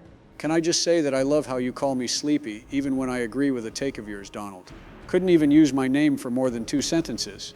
And you can't remember my name for more than 2 sentences, so now we're even. Anyway, what was the point of this thing flying around? It just did a lap around the map, then landed, and we started the fight back up again. Seems pretty damn pointless to me, just a way to waste time. He is supposed to attack us a few times, but I agree the flight thing is padding on an already pretty long fight with health bars reaching almost 200,000. So from now on, when it lands, we are going to cut past to the future part of the fight just to make the time go a bit faster. That being said, back to the debate, since this is actually making the time go. I know we had this argument time and time again, but I am still standing behind quality versus quantity here. Inquisition is the ultimate example of padding with the side content, and the dragons, who are supposed to be late-game epic beasts, shouldn't be yet another victim of that. I mean, would you rather only have 3 or 4 dragon fights in the entirety of Inquisition, which is a game that is almost 100 hours long? Because if that happened, each of us would be dogpiling each other to kill one dragon. All right, I know I hate this game and almost every fiber of its being. Hell, I tried to sneak in Veilguard disrespect in my statement to the Supreme Court last week, but Veilguard actually did the dragon fights proud, with each of them having some story relevance and half of them having entirely unique gameplay mechanics with either ballista attacks, alternate forms, or aerial barrages that you need to seek cover from. That's fair, and there are 8 dragon fights in that game instead of just 1 or 2, and none of them feel stale or similar. My only complaint about that game is how glowy they made the weak points and how easy it was to cripple the dragons in that game versus Inquisition. Although that also meant the dragons were far quicker to kill as well, which by this point is a blessing on its own. Good God, as if this couldn't get any more cringe now they are praising Veilguard mechanics. You must be really desperate to bash on the dragons if that's the best you can come up with. I mean, I don't hate Veilguard, I just don't vibe with some of the story and gameplay changes. But yeah, in terms of dragon fights, I gotta give it to Inquisition by a large margin. The music pops off more, the arenas we fight them in have destructible and changing environments, and we can build up a full squad to take them out, not just loading up Tosh and another warrior to tank through and sunder the dragon to death. Look, we are just saying that compared to Inquisition, Veilguard had a successful run, making every dragon fight feel more epic and, more importantly, unique. 8 dragon fights gives you all plenty of room to kill some dragons and see something new in the game, plus the loot is pretty top tier as well, or as top tier as loot gets in Veilguard. Speaking of mechanics, Joe, you're actually doing pretty well so far. You got the big girl down to half health. I just make sure you're keeping the rest of the party healthy and use your cold resistance potions more often. You don't even have to use them more often, just learn the timing of the ice dragon's attacks. When she winds his head up, she's about to do an immediate long-winded breath attack, and if she stares directly at a faraway target and winds her head up, then she is launching an ice ball in a straight line which will explode on the ground and leave a cloud of frost for a while. This only happens though if a party member that is not in melee range generates threat. Damn, I thought we were playing a round of Dragon Age Inquisition, not a round of Dark Souls, where I have to learn the attack animations of every high-tier boss just to survive. Skill issues, Sleepy. A real gamer would know those skills are transferable to any other game you play and be ready to die again. I think you two fossils are always ready to die again. No true soul or bearer of the curse needed for that one. Good one, Bill. Also, it's not even about learning every single boss's attack patterns, it's just the fact that we are going to encounter these attacks again, so we might as well learn their animations and what triggers them. Also looks like a needless flight scene is about to happen, so we will be right back, viewers. And anyway, that's when I found out my classic RuneScape e-girlfriend was actually a guy who catfished me for archery tickets. Joe, you did not have to tell us any of that. We could have just sat quietly and waited for the dragon to land and the camera to cut back. I'm just surprised it took him this long to talk about nonsense. If I am being honest, the dragon fight psychosis is real, with this much health having to be chipped away. Sounds like we could all use a little distraction to get through this dragon fight.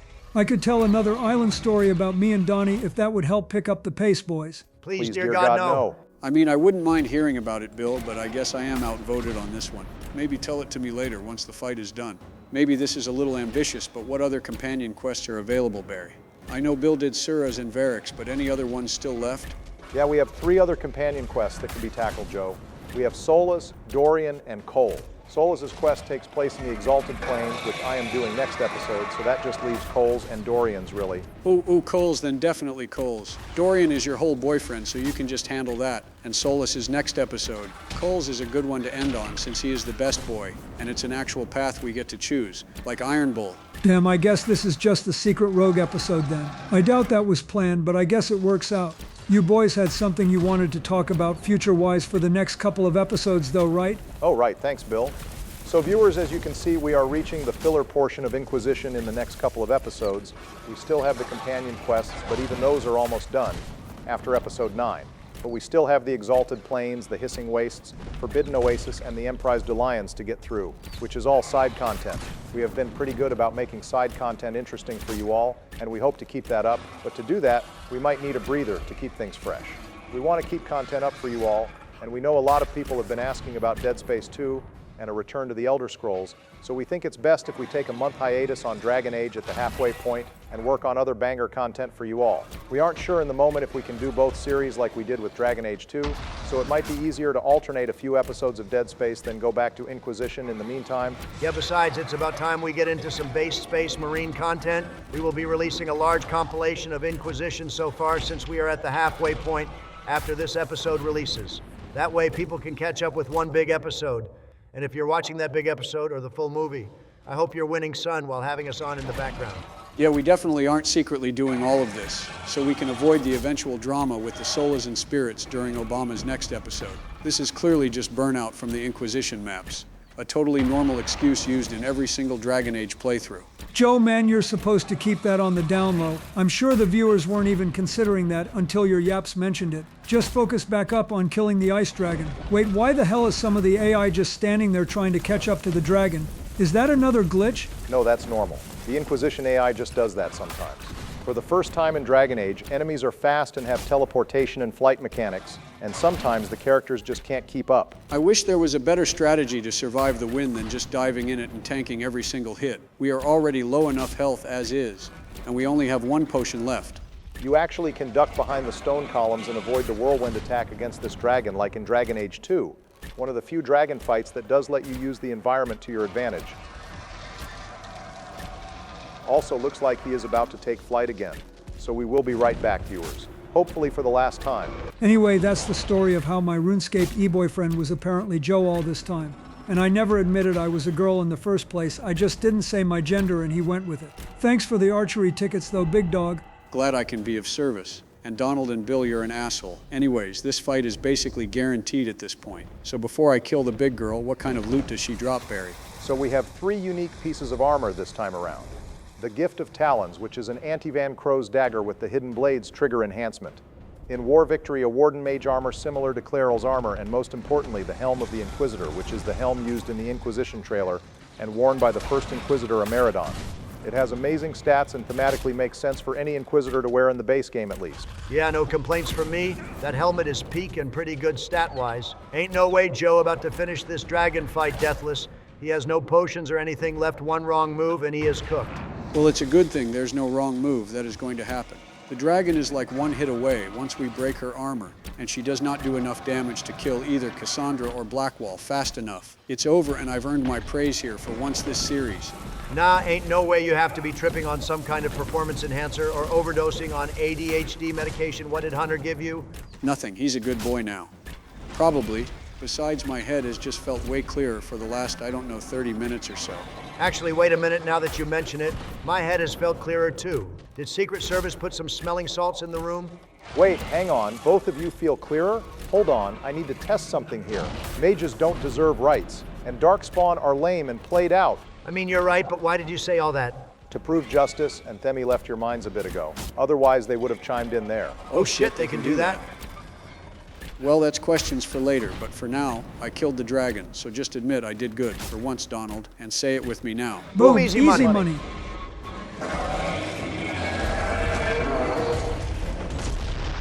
So, Seeker, your Inquisition grows. It was never my Inquisition, Solas. You did the brutal, thankless work of putting the wheels in motion. Do you feel no regret at letting that power pass to another? I did my part. But the power you describe was never mine to carry. I know myself, and I cannot be the leader we need. Thus, I have no regrets. You surprise me again, Seeker. Your opinion of me must be very low for me to surprise you so often. Not low, but realistic. Very few, however honorable, release. All right, with the dragon killed, the ashes dumped for some quick influence, and Solus giving some glaze to our waifu. It's time we wrap up this episode by helping our son with his identity crisis. No. Damn, Solus said no like your mom does when you ask for McDonald's on the ride home. Of spirits, yes, which is part of why I do not abuse them with bindings. It isn't abuse. Cole, I think several court rulings and TikTok therapists would disagree on what your definition of abuse is. Also, I do not practice blood magic. The egg It said he renders this doesn't entire practice blood conversation magic. academic. Is that like a new cleanse he is trying this year? Because we all know that's the biggest cap of the century.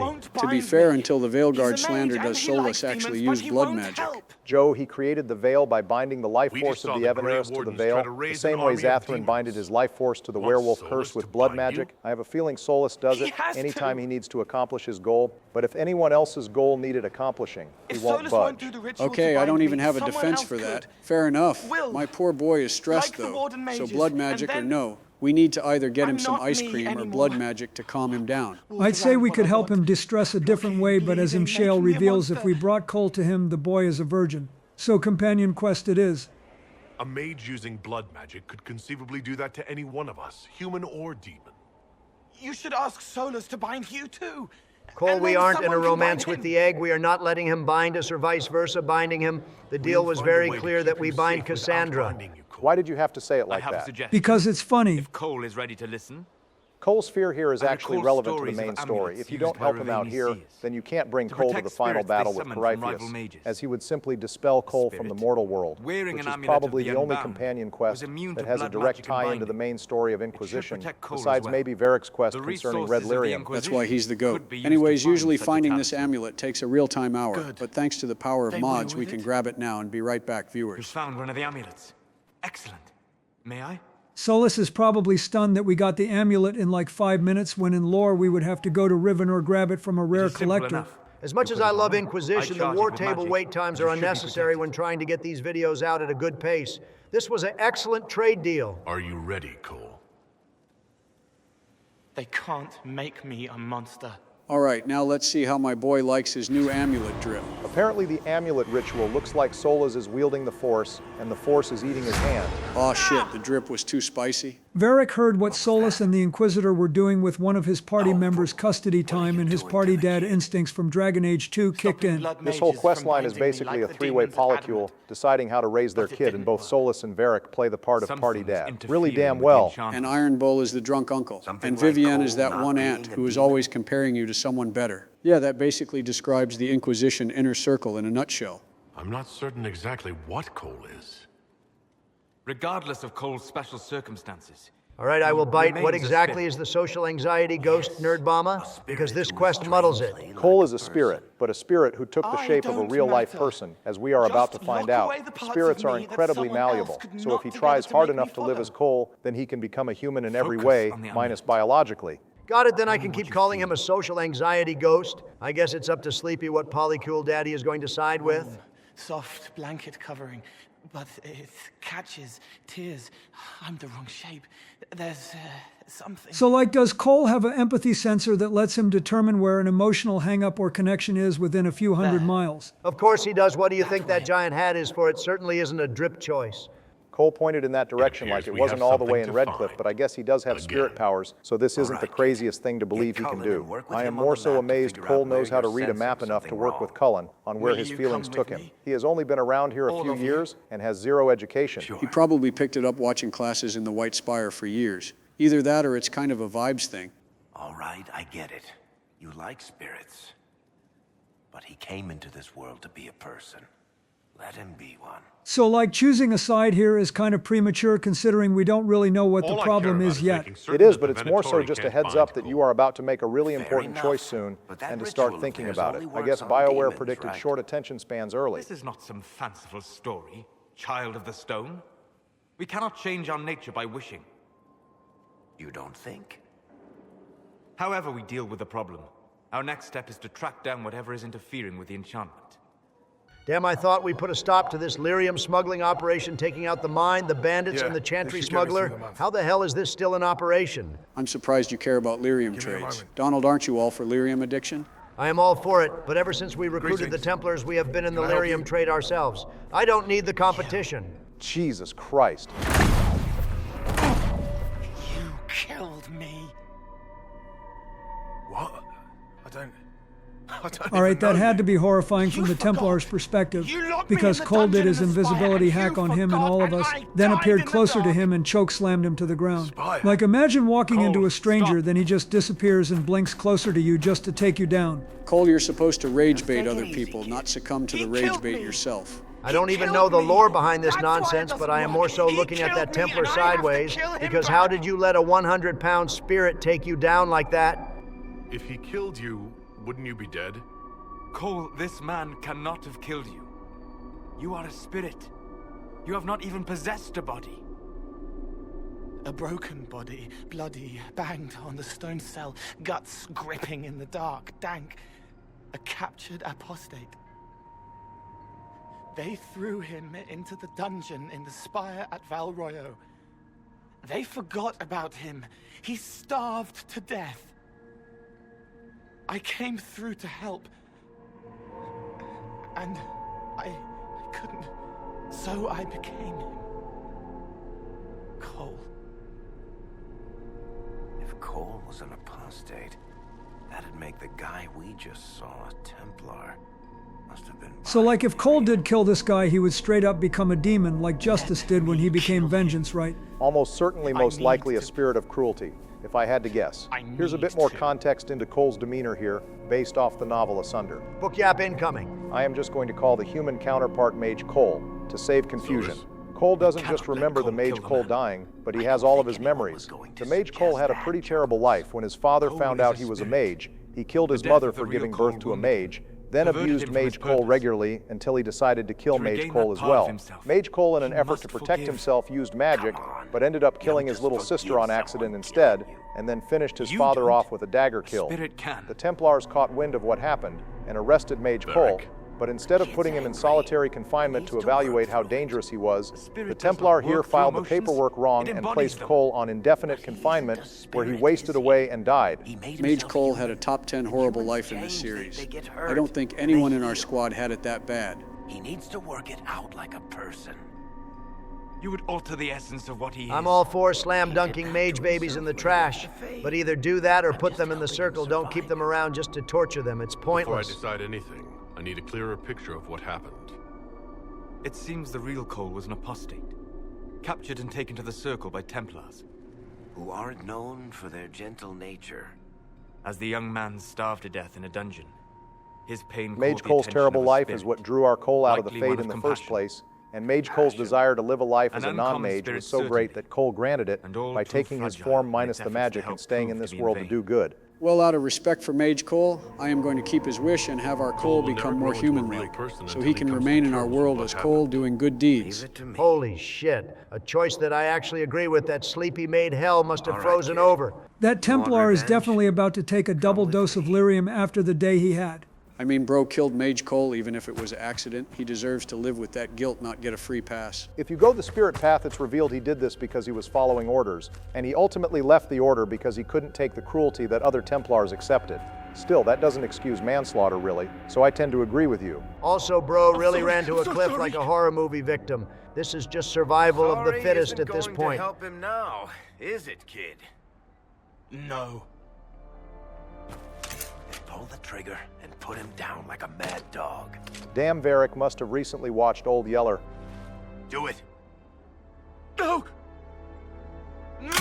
All right, now imagine that Cole knew how to unjam Bianca and just domed him right then and there. Better yet, imagine if Varric didn't even jam Bianca. She just does that because it works off Thor's hammer logic and only the worthy can shoot it.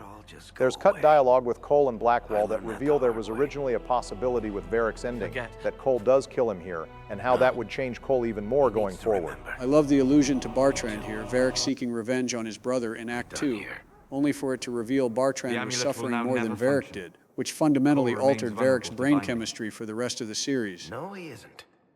The amulet didn't work because he's too human, right? Maybe now the kid's also too human for that binding magic to work on him. I hope you're right. My boy is human now, but he is still a little overstimulated from not being invisible. It's time to introduce him to ice cream and alcohol. Well, because he's more human, he can do a lot more vices than just food and drinking. But we can get into that after he takes some baby steps. If Cole is made more spirit-like here, There will still be a left Bartran hand reference misses a in this friend with quest. 2 different Cole will names. teleport around the room and read Varric's mind, saying the last words we heard Bartran say before we either killed him or locked him up. Basically, nothing They escapes the remember. Bartran reference. How do I put honey in Leliana's wine without her noticing?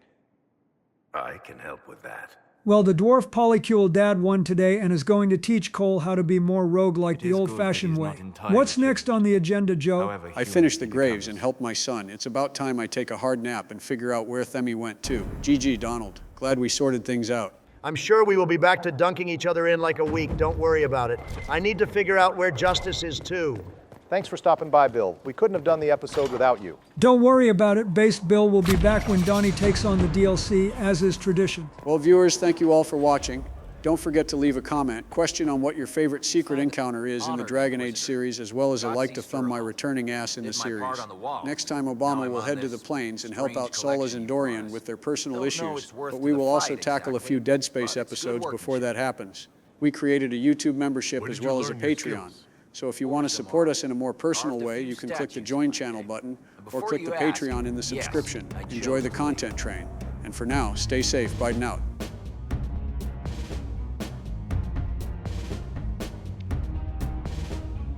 Thank you all for coming to this meeting. Before I begin, does anyone have any announcements they'd like to make?